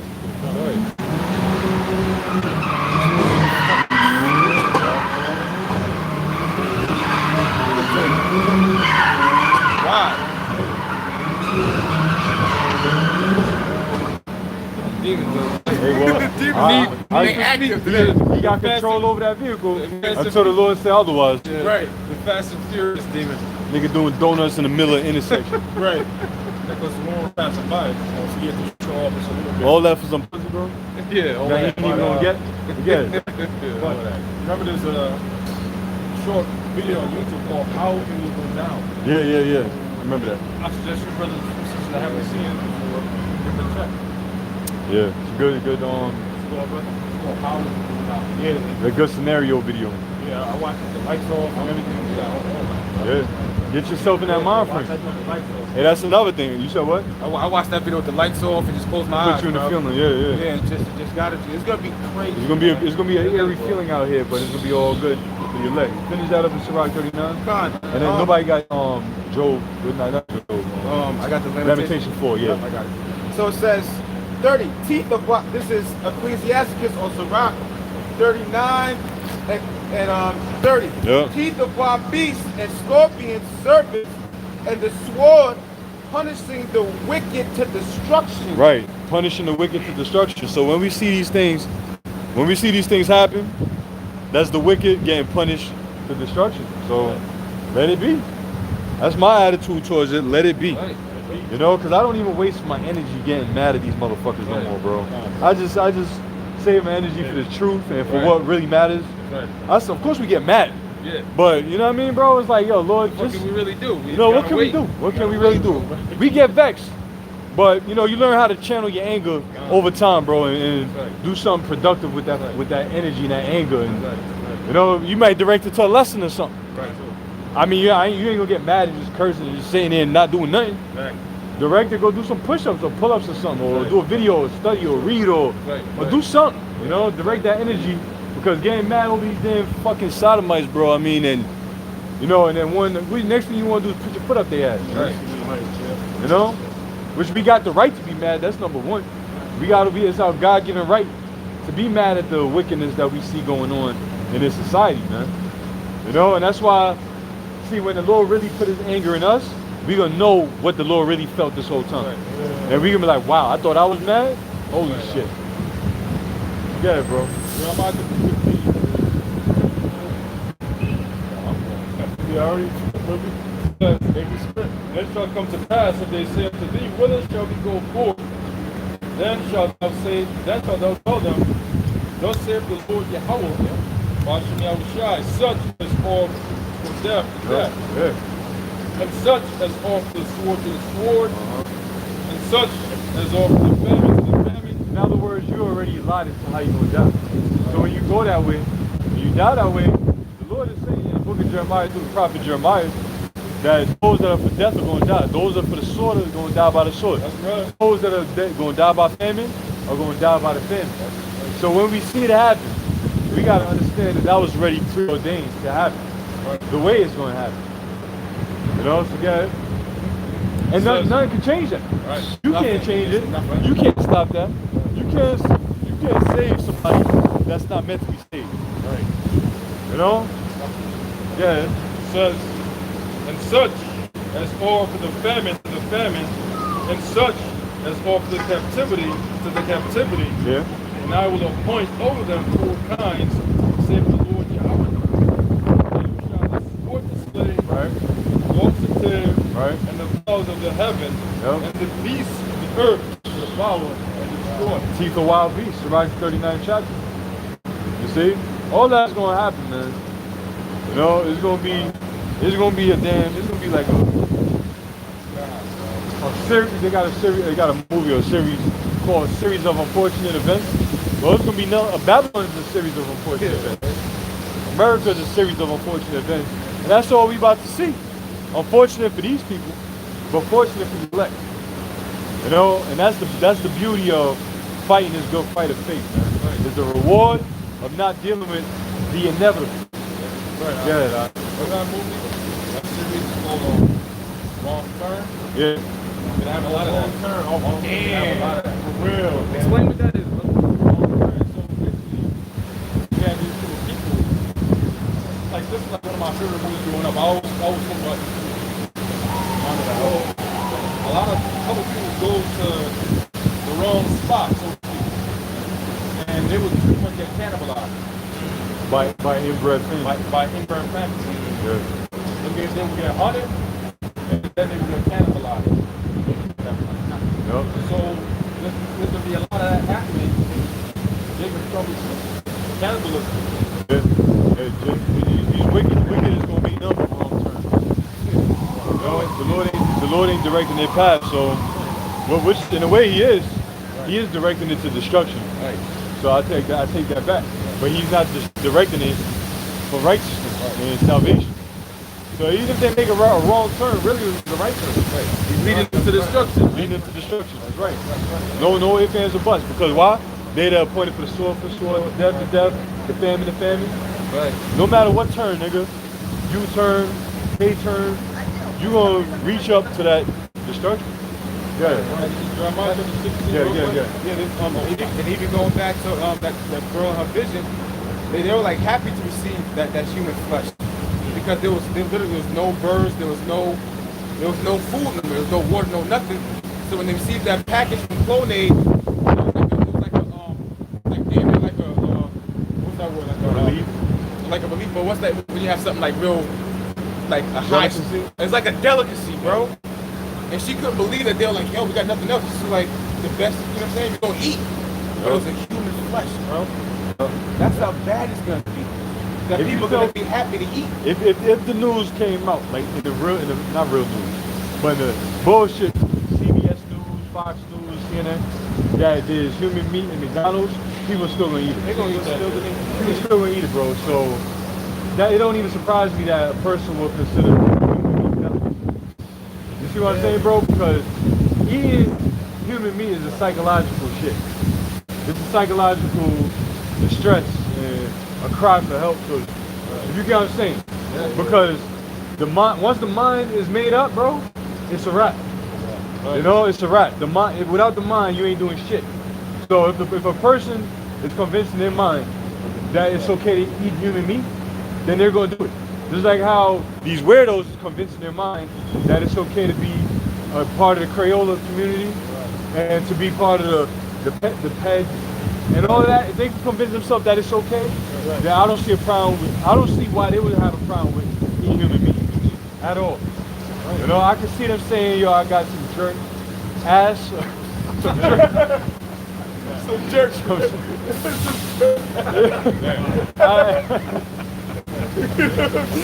Yo, I can see that shit. And niggas is really eating that shit. And you smell that joint barbecue like, oh, what the hell they barbecuing, man? You know what I'm saying? We didn't see an animal in weeks. Ain't no animals around. Yo, that's funny. But hey, the Lord said he gonna laugh. I'm gonna laugh when I hear niggas saying that. Like the nigga on my job, my old job that made that. I was laughing the whole time because I envisioned it, and I was really laughing at him, and not what he was saying. I was like preparing myself to laugh at him in the future. It was like a prophetic laugh. You get what I'm saying? Like you seen him in the future. Like Yeah, I see him eating people. You know, but yeah. Anyway, go ahead, bro. Whoever read. Jeremiah 16 verse 4. We shall die of grievous deaths.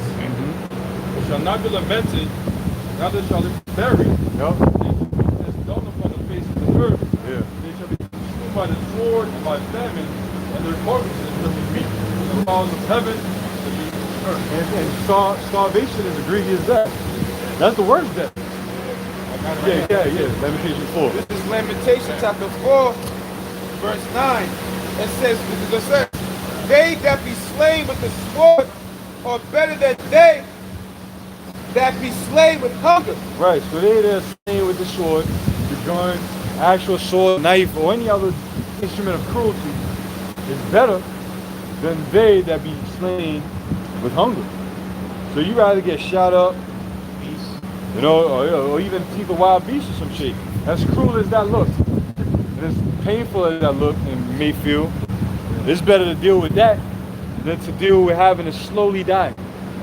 You know, slowly die, and especially not knowing when you're gonna get your next meal, if you're gonna get it.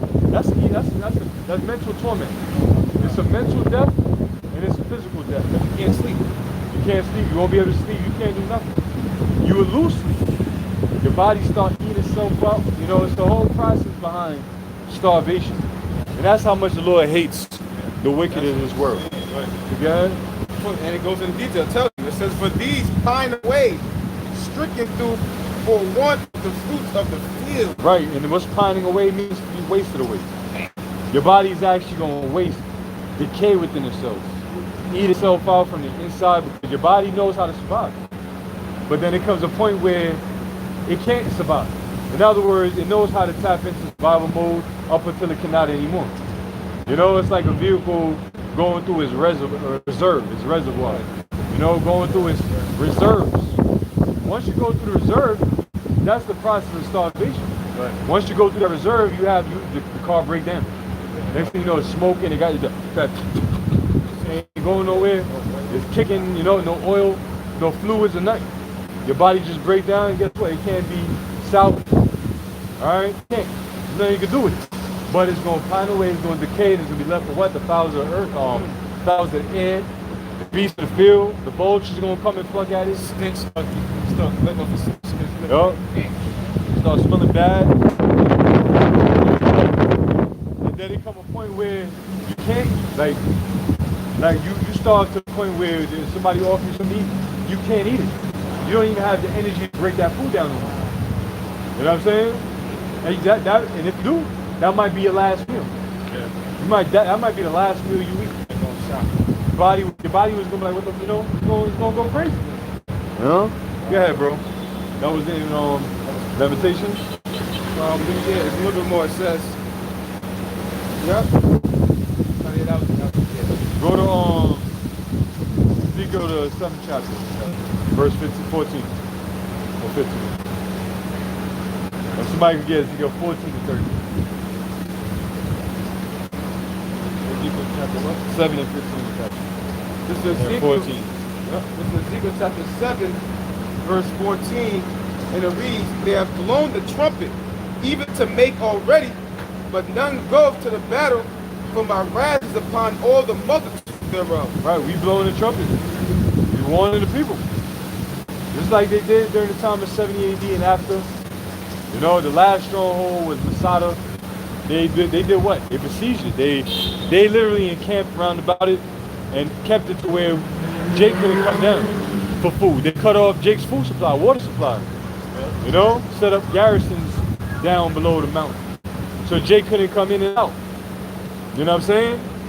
It ultimately led to starvation. It led to cannibalism. Scriptures talk about it.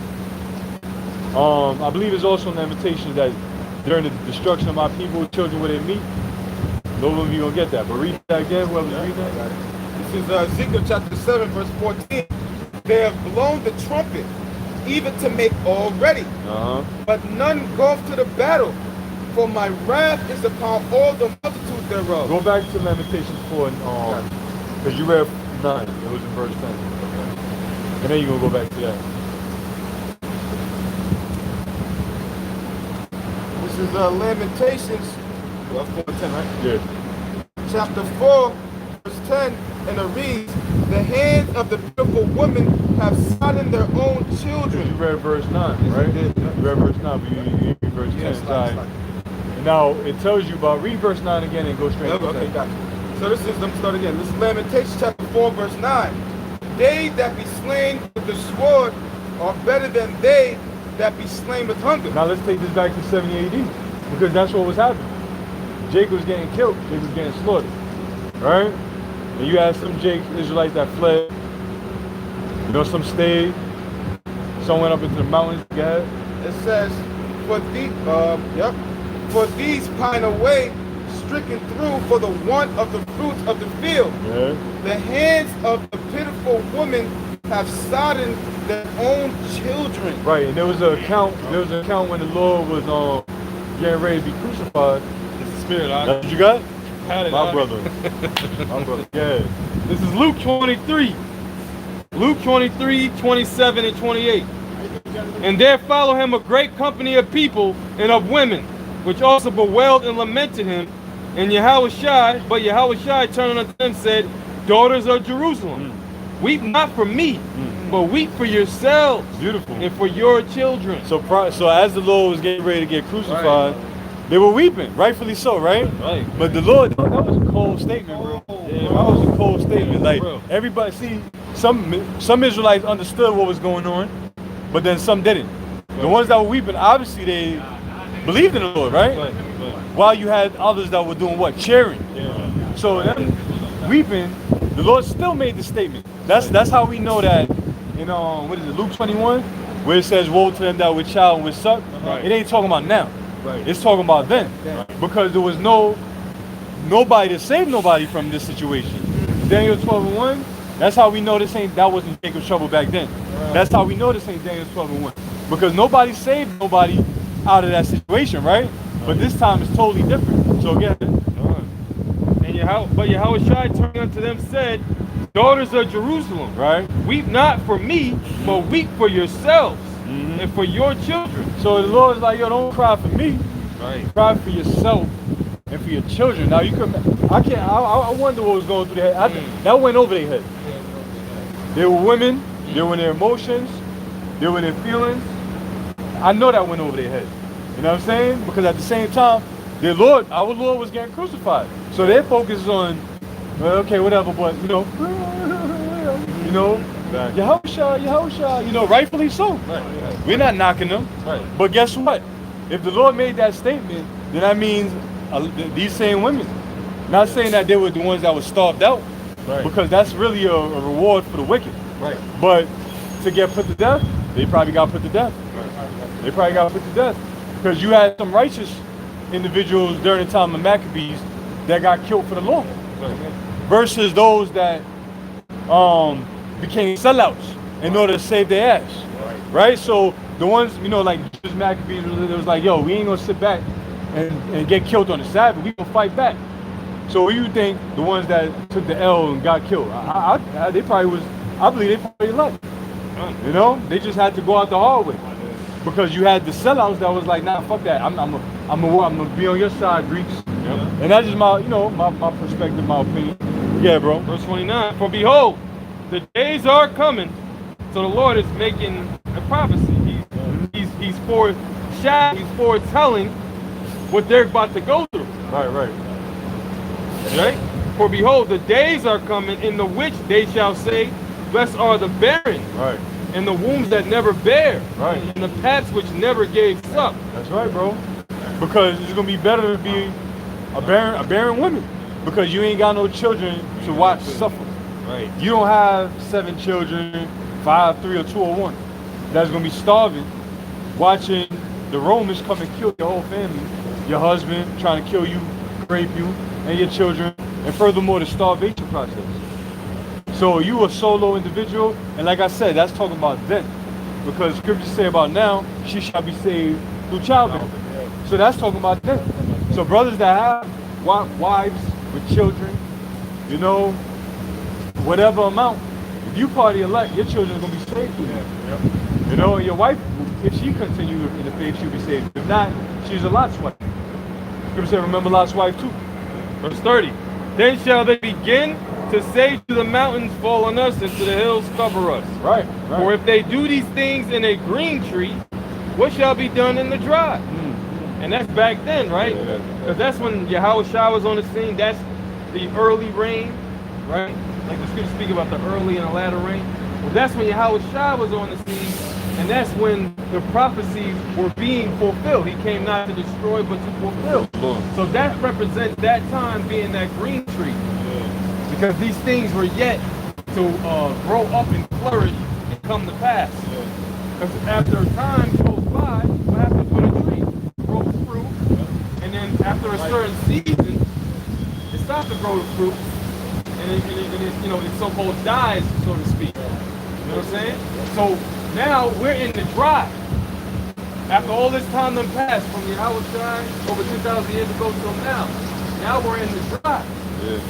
Because what? Everything has came to pass, all the prophecies leading up from Yahushua being on the scene has come to pass, and now we're in a time where the latter rain is taking place to where the harvest is ripe. The harvest is ripe. But this world is now in a dry state. You know what I'm saying? Because these things are ready to be destroyed. So that's what Yahushua was saying. If they do these things in a green tree, back then during the Roman Empire, time of Roman Empire being inspired, coming to its full potential with its wickedness, then coming and being revived back from its deadly wound. Now the thing is being dried up now. The well is drying up. That's the saying goes. So that's the time that we're in now. We're in the time of the dry.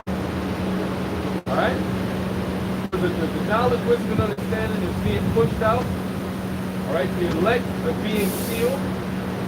Alright? And the prophecies are about to come to the full fulfillment. See? Yahushua is about to make his return, man. Look, man, what we're talking about is all gonna lead up to that point. All right. these women out here, they're gonna be, come on, man. Excuse me, tell us about what's gonna happen with these women. You know? They don't have a man of the Lord. You know what I'm saying? This is going back to Lamentations 4 and 10. It says, the hands of the pitiful women have sodden their own children. They were their meat in the destruction of the daughter of my people. Right, now, what does it mean to sodden? They made child soup. Like, they made soup out of children. They made sodden, like, boil it, yeah, exactly. They boiled it up. Yup. Sodden, saturated with liquid, especially water, soaked through. Alright, so they boiled them up. They put them in that pot, and they boiled them in hot water. Added their damn seasoning, with or without, salt, pepper, and they ate children, bro. You know, that's how fucking crazy it got. Imagine that.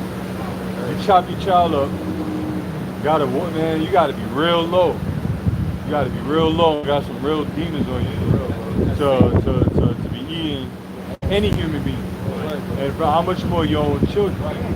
That's why the Lord made that statement, because that happened to some of them very same women that was looking and beholding and whatever thoughts they had. You know, the Lord said, hey, wail for yourself and for your children. Bless them women that didn't have children back then, because they didn't have to suffer the loss of their children. You know? But this time around, there's going to be mercy. The Lord is only come to destroy the 2/3 of the nation of Israel. This is our last captivity. So the elect is going to be saved out of Jacob's trouble. As opposed to any other time, this is the time of Jacob's trouble that's supposed to. So go ahead, bro. Look at that. Go ahead. It says the Lord, this is Lamentations 4 and 11. The Lord hath accomplished his fury.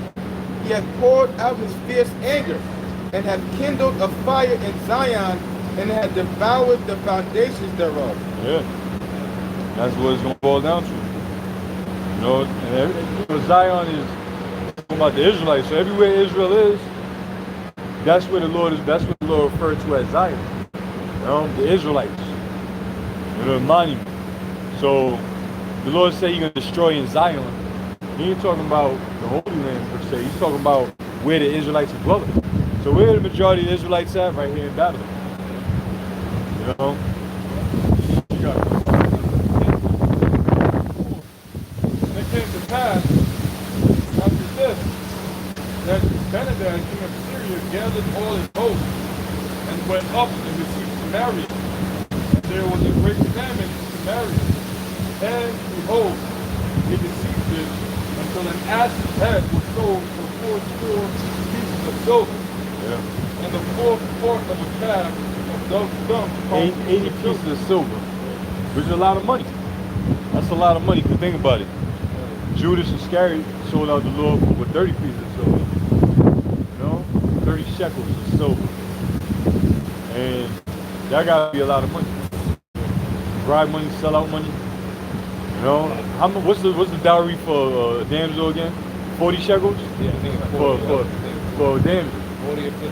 Right, so I think it's 50 seconds. 50 shekels? 50 shekels. So you take a man's daughter that's a virgin. All right, you take her by force. The father, you owe him now. If she's not betrothed, if she don't belong to nobody, but you just take her, you over consumed and you know you're horny, so to speak. You just can't wait. Whatever is going on in your mind at the time, you just take her. You owe the father 50 pieces of silver.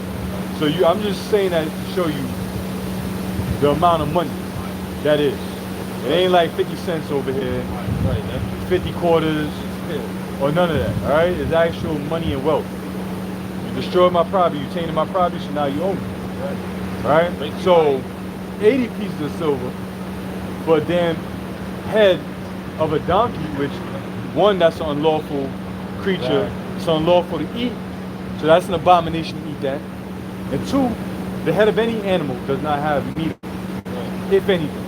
So what the hell was they eating? Skull, the brains, the eyeballs, the tongue, you know, teeth probably, sucking the bone marrow out of the skull. All that for 80 pieces of silver. That's how bad it got. Yeah, bro. So there was a brave man in Samaria, and behold, he besieged it until an ass's head was sold for 4 pieces of silver, and the 4th part of a calf's dung. And that showed you that when they besieged it, the food supply wasn't coming in. Agriculture wasn't booming. It stopped. It was a shortage on food. But to turn to them ass head for 80 pieces of silver, that's probably their savings. That means food wasn't coming in.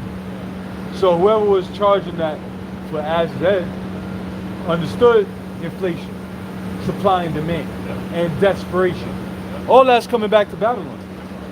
You know? A damn chicken back.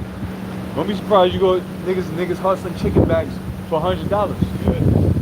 While $100 even mean anything. Because once it's gonna get to a certain point that you could only beat people in the head for so long. Because the dollar's gonna crash eventually. So if niggas wanna swindle and start marking up the prices for certain shit, they gotta do it as soon as possible. At the beginning of the crisis. Because eventually, when Jake realized that, yo, this place ain't rebounding, bro. I'm not paying no $100. I'm taking that from you. Because this $100 don't mean shit. This $1,000 don't mean nothing. You know? It's gonna get crazy out here, bro. And that's why wisdom and knowledge is gonna be the stability at that time. Because wisdom is gonna go guide you, man. Wisdom is what's gonna guide us in that time. Through the spirit of power, Yahweh. Yeah, bro. And the 4th part of a calf of dove's dung divided into silver. Right, so a 4th part? A quarter. Of dung. Read that again. It says, and the 4th part of a calf of dove's dung. So a 4th part of a calf's bird shit. A quarter of a bird shit, bro. A bird shit right now, you take a damn razor blade and divide it in 4 pieces, you sell that, a quarter of that for 5 pieces of silver. That's how bad it got, bro. You know? That's famine, that's hyperinflation, that's extortion, that's desperation, that's everything. Go ahead. 5 pieces of silver. And as the king of Israel was The math ain't mathing right now. Yeah. And as the king of Israel was passing upon the wall, there cried a woman unto him, saying, help, my Lord King, O King. And he said, if the Lord Yahweh, 𝙱𝚾𝙴 not help you, Right. whence shall I help you? Right, so if the Lord ain't gonna help you, how the hell could I help you? In other words, you don't see the kingdom is in ruin. And Jacob always got judged for their wickedness. You know, so that judgment had to happen. Yeah? Out of the barn floor or out of the winepress? Right. And the king said, what aileth thee? And she answered, this woman said unto me, give thy son, that we may eat him today, and we will eat my son tomorrow. So we boiled my son, and did eat him. That's an invitation for it. They sodden their children in the day of destruction. That's part of it. And that ain't just happened that one time. That happened many times. Yup, Masada, that happened then. Yeah. So we boiled my son, and did eat him. And I said unto her on the next day, give thy son, that we may eat him. Wicked. Wicked is all hell. That's a wicked covenant. And she had hid her son. And it came to pass when the king heard the words of the woman, and he rent his clothes. He passed, First Maccabees 13. Yeah. and he passed by upon the wall. So he heard it and he lamented, man. Cause that's some hard shit right there. You can imagine how they was looking. They was all beat up. They weren't looking good. They weren't dolled up. They didn't have makeup. They didn't have umbrellas, lipsticks, BBLs. They were lamented. They were fucked up looking. All right, probably crusty looking, no showers. Man, you know, bro, these women, there's gonna be a reality check for these women out here. The only thing saving them is makeup and filters and surgery. You know what I'm saying? And laser surgery. You know, that's what's saving them right now. But the time is coming where the makeup ain't gonna do shit. You know, ain't gonna be no showers, no head and shoulders, no Maybellines, no toiletries, no none of that. they're gonna be out here looking lost, disgusting, nasty. You know, you could hear from women how dirty and nasty other women are. Yeah. You know, I've heard from women plenty of times. You know, I'm thinking of a particular woman right now who always tell me how dirty the females' bathrooms are, and how nasty they carry themselves. You know, disgusting. You get out the bathroom, it smell like damn. I don't know what the fuck it smell like, cause I don't go in a woman's bathroom. You know, but if it smells worse than a nigga's bathroom, then damn. Well, I'm a cleaner. Oh yeah, that's right. And I always say that, man. When I go and clean in these schools, they're talking about these are adults, not little kids. The women are way more nastier when it comes. Yo, when I talk about, men, they might piss in the ball, but when I talk about these women in their menstruals and, you know what I'm saying, and doing the number 2 or whatever, yo, bro, you would think they're beasts, bro. But these are people that make money, more money. These are people that work in offices, that are teachers, that are, and when you go to the bathroom and clean it, bro, sometimes you have to, I just leave them like, yo, y'all serious? Like, are these children or? Yeah, that's nasty. Bro, these women are nasty creatures, bro. And then when you go to the men's room, you're like, damn, like you can tell the order that the Lord just give us more wisdom, bro. Like, these are niggas and they still got the bath. Quick little 5 minutes, but with female, you gotta use gloves, you gotta put on. That's disgusting, bro. And what kills me sometimes, you have to put it on a mask because the stench, because a lot of them got their menstruals and they just they don't care. They don't care, bro. They just go in there and they got like a little bin that they put in there. That's your bag? That blue bag? Bro, it's crazy, bro. It's just, they're one of the reason why I said that was because in the time of Jacob's trouble, a lot of these women that's not of their elect, animals smell, because I was watching it, actually I was watching it, you know, on like a, nature line. These females that have their menstruals and you in the wilderness, you're the first thing an animal's gonna smell. So you're now a liability to a man, bro. True, bro. You're a liability. Yo, it's like she compromised the whole camp. Yeah, it's like the way the dude said it. You might as well make a bonfire cooking ribs and you know what I'm saying, some eat some fish and just put it because when it was that's animals like shit. Yeah. That's you know what I'm saying. And when they hear that little noise, that little whoop in the bushes, they start bugging out. Yeah. And that shit was smelling out here, and it's gonna follow that stench. So that's hey, a lot of you, I don't need the nigga. Good. You're right. You don't. You know what? You don't need a man. You're gonna suffer and be tormented on your own. That's a good point though about the being a damn, because women are liabilities, bro. If they don't bring nothing to you, they're fucking liabilities. If they ain't bringing nothing, they take it. Yeah. You know what I'm saying? If they're not bringing nothing, they'll fucking take it. So that's gonna be the challenge during the time of Jacob's trouble. What the fuck are you bringing? Yeah. And the time when I don't even need shit anymore, what the fuck can you bring? You know what I'm saying? When I needed shit, where the fuck was you at? You know? But now the Lord is providing for me, what can you possibly get? So it's gonna be a real tough fucking situation for them out here in the times to come, bro. Now that I think about it, it's like, because when you first come in, you think about it, Jacob's trouble, Isaiah 4:1, but it's like, dude, man, I don't even give a fuck. Yeah, you don't even. You know, it's like you don't even care no more. You know the Lord's gonna do what He's gonna do, and that's part of prophecy, and we all gonna, engage in that, so to speak. But other than that, these motherfucking bitches out there, like these bitch over here. Yeah, looking over here. She has one-ton eyes. You know she got a big ass butt, fucking looking over here. She gonna be animal food when that time comes. I ain't wanna look at the bitch, but you over here just fucking looking like you just know we gonna be looking at you. Right. Get the fuck out of here, man. You know? Prime example of when shit the thing. You know? She gonna be in sackcloth, like she just got her head there with the netting. You know, got her washing set. You know? Yeah, listen, bro, they done, bro. The first ones, and we know how they are with food. If you're a woman that know how to fast, congratulations, bro. Because a lot of your parents don't know how to do that. You know? They always gotta eat. And they don't know what to eat. So if you know how to fast, and you're a woman and you know how to eat right, good for you. You're ahead of the game already. You know? You least likely to be the ones deciding your child. Like these fat ass bitches out here, just disgusting and nasty. Well, even the skinny ones is fucking disgusting, man. Hey, you know? Yeah, bro. Yeah, a lot of them don't know how to cook. A lot of them don't know how to sew. Yeah. Cooking and sewing is it's gonna be detrimental. I'm gonna need clothes in that time. You know? You know? I'm not. I mean, if I, you wouldn't need clothes in that tongue. Right. Somebody got to know how to sew. See, Jake, they don't take things seriously until things really start happening. Because you think about it, and all that actuality, when it really truly happens, it's going to be next level things we ain't seen before ever in history. Ain't read about. Because the Lord says it's going to be the time like never before, man.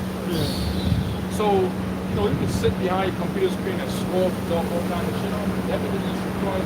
Okay, cool, fine. But guess what? When shit hits the fan, you're gonna be asked out. Big time. Because the Lord's not gonna be with you. You're gonna have guys coming out of jail looking for women. Damn, I need some box. Right. Well, you know they nasty. They don't give a fuck. They ain't give a fuck, bro. Exactly. You're gonna have a lot of big, bro, all kind of crazy ass niggas out here. Burger troopers, man. Burger troopers. Because real quick, because you remember what was going on over there in Ukraine, right? With the soldiers? The soldiers were actually raping raping men too, man. That's what's going on with the soldiers of Ukraine. This is Esau on Esau. They were the rumor was they were raping men as well. So they filthy. So the Lord got something. When I heard that, I was like, wow, bro. You know what I'm saying? Like, you don't really think about it until like here. Imagine a man has to defend himself against another man trying to. Nightmare. Soldiers. Nightmares for That's crazy. Serious, man. Serious, bro. So all these LGBTQ that you have that whatever spirit on you, the Lord's gonna give you to that spirit in a way you don't want to. Because these soldiers with their rifles and stuff like that, you don't get it, man. Hey, see the thing with Jake too is that when they read the scriptures, they don't read. They just read just to read, just to go through, just to read. They don't actually sit down and let me extrapolate, let me go through the scripture, let me visualize what I'm reading. About the flood. Don't you know that you had no newborn babies that got flooded out? Old people, old men, people going on top of mountains and all that shit, how it's now trying to escape the water that was coming up from below and from above. Right. You had all kind of different sea monsters in the water. Hold on. That kills the whole shit about children and innocence. Right. If somebody say that again, it'll be like, okay, what about the flood then? How come they ain't get saved? Right. You got a newborn baby just came out of his mother's womb with the umbilical cord on fire. God damn. Got water rising, and that baby is just now being born. You're right, bro. Guess what? He got flooded out, man. And then you could just imagine what they were seeing. Water, bro. Keep it in the truck. The Vikings showed up. Right. Hey, well, guess what? The Lord made everything in pairs, right? Male and female made them, right? Yeah. So guess what? Those sea monsters, they multiply. Oh yeah. Including the Bible. So guess what? Only the Lord knows what He had. Devouring niggas inside that water. Men, women, baby, old people. Yeah, we can't forget Leviathan's gonna be, Jacob's trouble. Leviathan's coming out, man. And that's the Lord's pet. The Lord said that He's the only one that can stop Leviathan. The Lord goes, listen, man, this is where you get Godzilla from. These damn gooks, all right, or Ammonites or Moabites, all right. They didn't wake up and just think about a sea creature like that one day and say, "Oh, I'm a billionaire now." Nah, you got that from the Bible, man. All right, and that's a great. Listen, and you might have pride. That animal take pride away from you by its looks, and that's what's gonna be showing up during Jacob's trouble. To what? To take pride away from Esau, man. So the Lord gonna have. That's why the brother said it's gonna be a time it's never seen before. Isn't Leviathan a beast? And when the Lord made everything, He made everything in pairs. So I've seen it multiply. Oh, and real quick, Slocky. I don't know if I put it in the chat, but there's rumors. I think it was in the Joe Rogan podcast show. But they said there's certain parts. Well, we all knew this anyway. But there's certain parts of the Amazon that's so thick that Esau can't get into it. The sun Now, can't even reach The it. sun can't even reach it. Now catch this.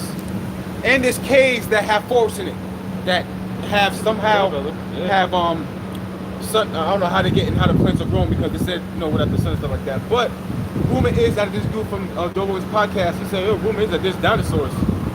Just chilling. You know what talk about behemoth? Right? Come on, bro. Just like that series that I think it's not Geo or one of those geographical series. He had a documentary called Eaten Alive, where you had this Edomite. This nigga went to the Amazon to basically test the theory of getting eaten alive by an anaconda. Wow. And inside the series, there was a clip, right, where he had a camera somewhere in, I believe it was in Peru, or some one of them, one of the regions, right? And the camera caught a gigantic anaconda. I've never seen an anaconda that big in my life. Because I've seen anacondas growing up, because I'm from South America. So I've never seen an anaconda that big ever in my life. Like it was like they're big. The females they go really big. But this particular anaconda, this shit was so freaking humongous. It was like the movies, bro. And they just look it up when you get a chance. It's called Eaten Alive, and you'll see that part. The head for that thing was like this big, bro. I've never seen no shit like that, bro. So that shows you that the Lord has certain creatures out there that's hidden. Because you just mentioned through the Holy Spirit, certain parts of the Amazon, it's not discovered. It's not discovered yet. You got videos out there where you got a big niggas dragging a big ass anaconda in the water in a speedboat. So it's like, come on, man, like, you know what I'm saying? Well, check this out. Brazil is the size of Babylon. Brazil itself, the continent, if you look at it, this is about the size of America. You know, and that's just Brazil on the continent of South America. Man, I got something real quick. Hey, Quanawah, Wisdom of Solomon 11:18. For a known wild beast, full of rage, newly created. So the Lord has newly created unknown wild beasts that are full of rage, waiting in their place, respectively, for the order from Yahweh to wreak havoc. Breathing out either a fiery vapor. Who does that? Who does that? Leviathan. Leviathan breathes out fire. Book of Job. Or filthy scents of scattered smoke, or shooting horrible sparkles out of their eyes. Yeah. Layman's term. So the Lord has unknown creatures out there that are newly created, that men have not never seen it. I don't know if you guys remember like a couple of years ago. I think it was the Edomite that was videotaping the ice glacier. He's like, I don't know, he's like, oh yeah, and it looked like a huge creature that was. And then when the dude actually did like a down, he was like, yo, wonder how big the creature was the size of New York City. He did a map of New York City. Manhattan. The creature was the size of Manhattan. Think about because of how big the iceberg was. Yeah, because of how big the ice. Think about that for a second, bro. Yeah. And just like you said, there's and then when it went up, you just seen the eye just. Yeah, bro. Yo. So look at their museums. Look at the museums. The museums, they have the skeletons, the remains of so-called extinct animals, dinosaurs, snakes, sharks. There's a shark called Megalodon, and that shark was said to be way more bigger than the great white shark. Yeah, way bigger, way time. So it's like a lot of things the Lord has out We're closing in 15 minutes. Men have not been truly seen, bro. And this is why the scripture says men's hearts are going to fail them for the things that they see. Because what do you think these creatures are going to be, what do you think they can do when they see you? They're controlled by the Lord. Yeah. And then, just like the brother was reading, it said that what? Newly created creatures, right? Yep. The Lord got this damn devil splicing different DNA strands, man. So just like I was saying before, don't be surprised to see a half man, half bear, a half tiger, half human, half tiger.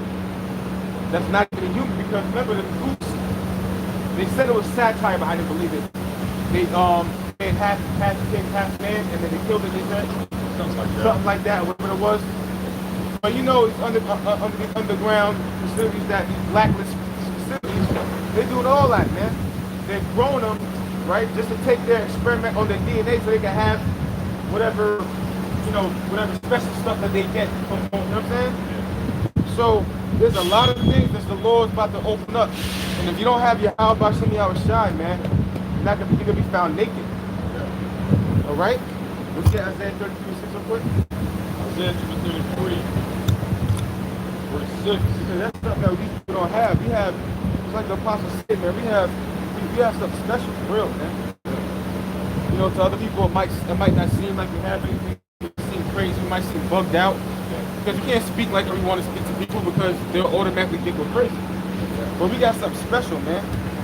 And soon the whole world is gonna know, all right, that this is precious, more precious than fine gold. Because it's gonna be a famine of this, man.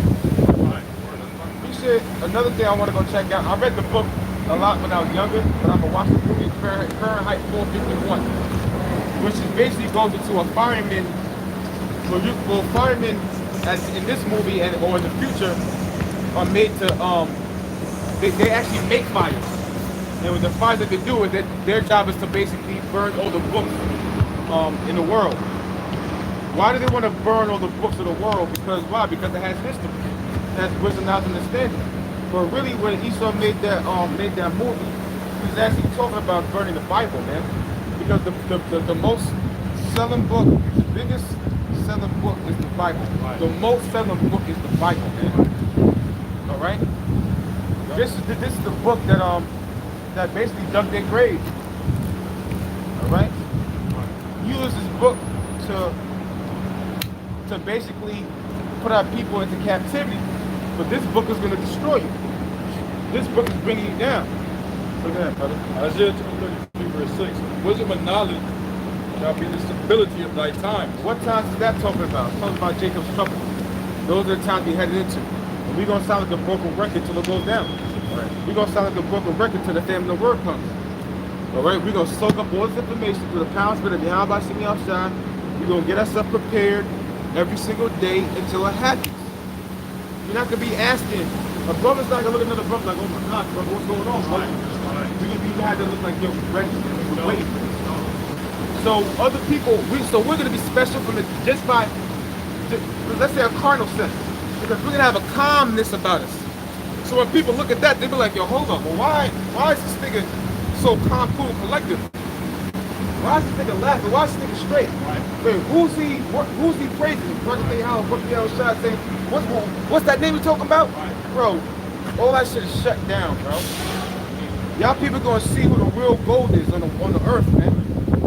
Lord willing, we be of those men. But one thing we do know, the Lord gave us first of all, the Lord opened up our minds to these scriptures and gave us men that can teach us and give us the proper understanding of the scriptures. And not only that, I'm gonna say it again, the Lord opened our minds to understand it, man. Because the scripture, the Lord said this.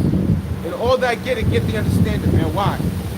Because you can read this for hours, weeks, days, months, years. If you don't get an understanding, how are you gonna use the understanding to your advantage? Or understand what's going on? This is Jacob's trouble. Wait, Yahushua said immediately after those times, I'm gonna come. So let me hold out, man.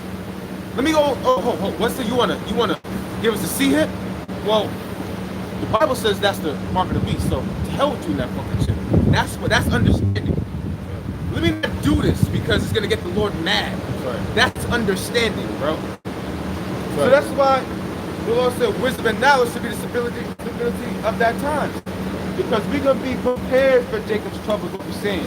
And we're not trying to be all like prideful or trying to be like, you know what I'm saying?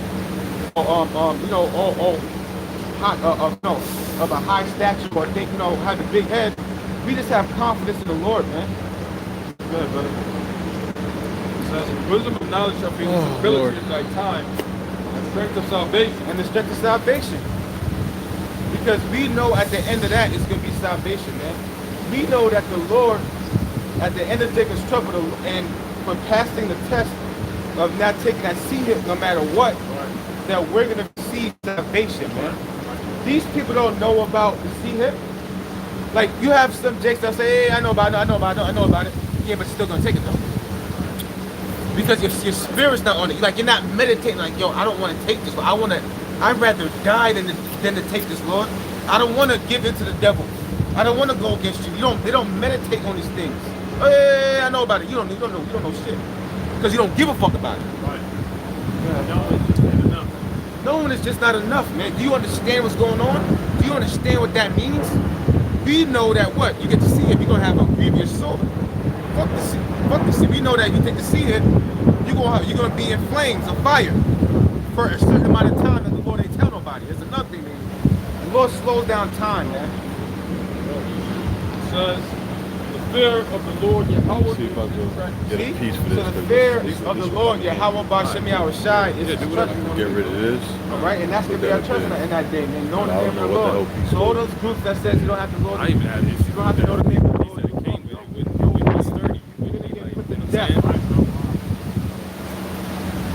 You can't call the Lord whatever you want. You can't even call people in the streets whatever you want, man. What makes you think you call the name of the Lord whatever you want?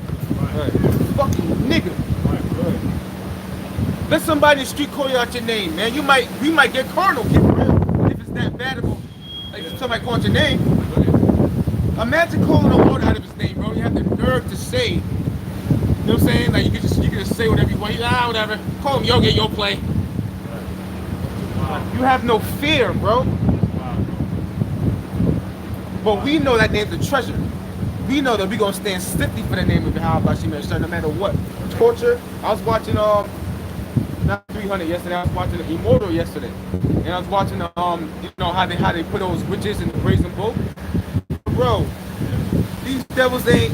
They did it to Antipas. The Antipas, right. They're going to do it again. Oh, well. Fuck. And I'm not talking tough. All right? Like I said, I was meditating on yesterday. I was telling Lord, like, I'm not tough at all, Lord, but I don't know the choice. I got it. You know what I'm saying? If that's my lot. I was just meditating, like, you know what I'm saying? Because I don't know. Just meditating on real shit, bro. Because you got to meditate on that, bro. So when it does happen, you're not going to be on shock.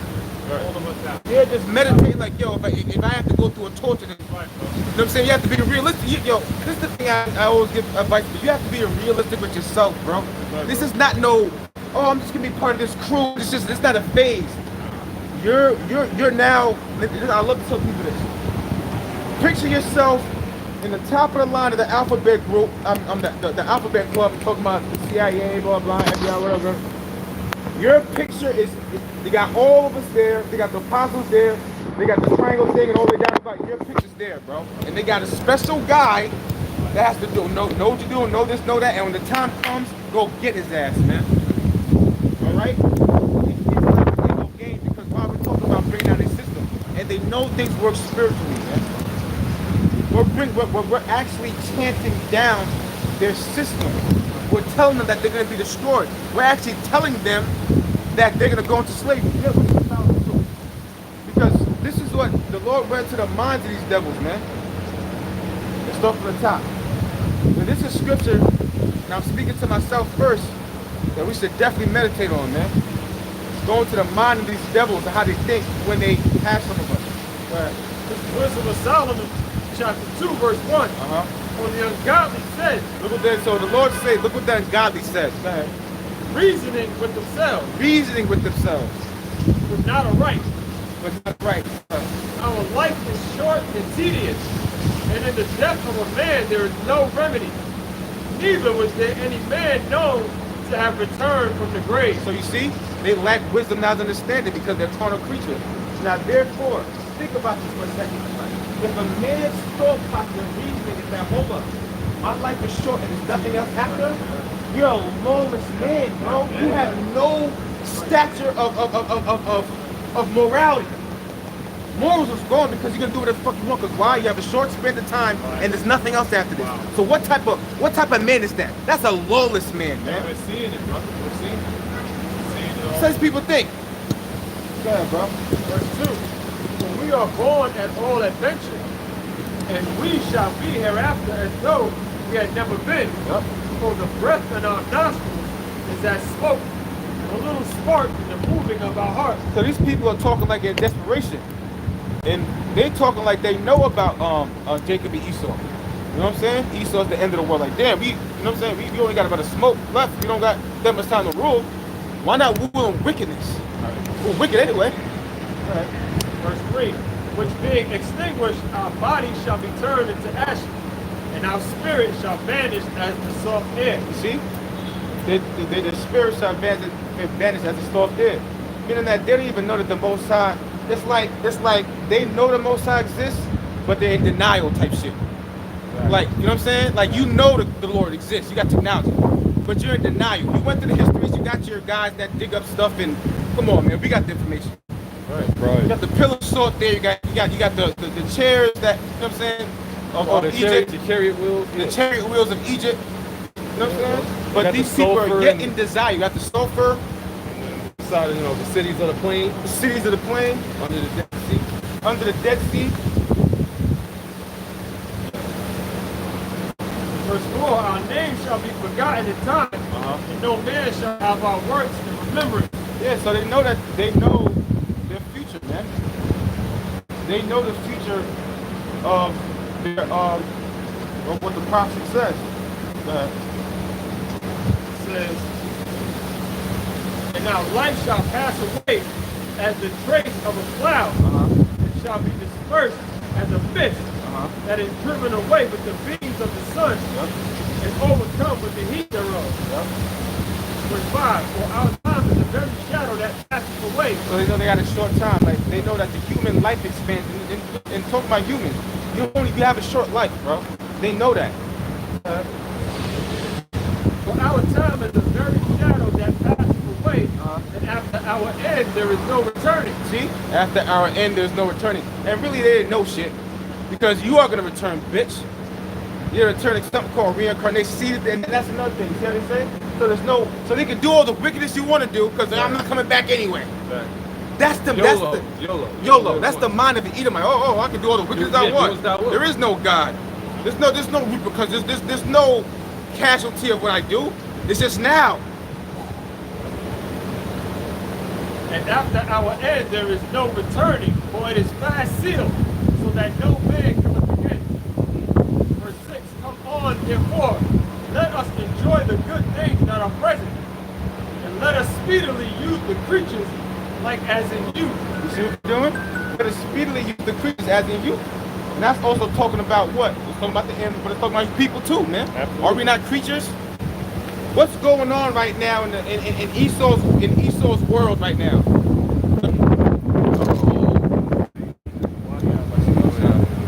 The pea ring, man. I'm not because it was messed with that. We're called wine and the ointments, let no flower of the spring pass by us. Yeah, so at the end of the day, they can do whatever the earth is given to the hand of the wicked, and they're gonna do whatever they have to do to enjoy themselves and to receive their justice that they've given them to receive. And the children of Israel, the ones that do believe, they want to see the Son of God, man. But what's gonna happen is these devils are gonna see that the Lord is really with us, the true men of the Lord. Alright? So with that, I'd like to give all praise, honor, and glory to Yahweh, 𝙱𝚁𝙾𝙺, 𝙱𝚁𝙾𝙺. Double honors to the apostles, elders, and millstone, who are the apostles and elders of 𝙱𝚁𝙾𝙺. Peace and salutations to the Bayaf that would die, the house of David for life. So till next time, shalom. Shalom, wa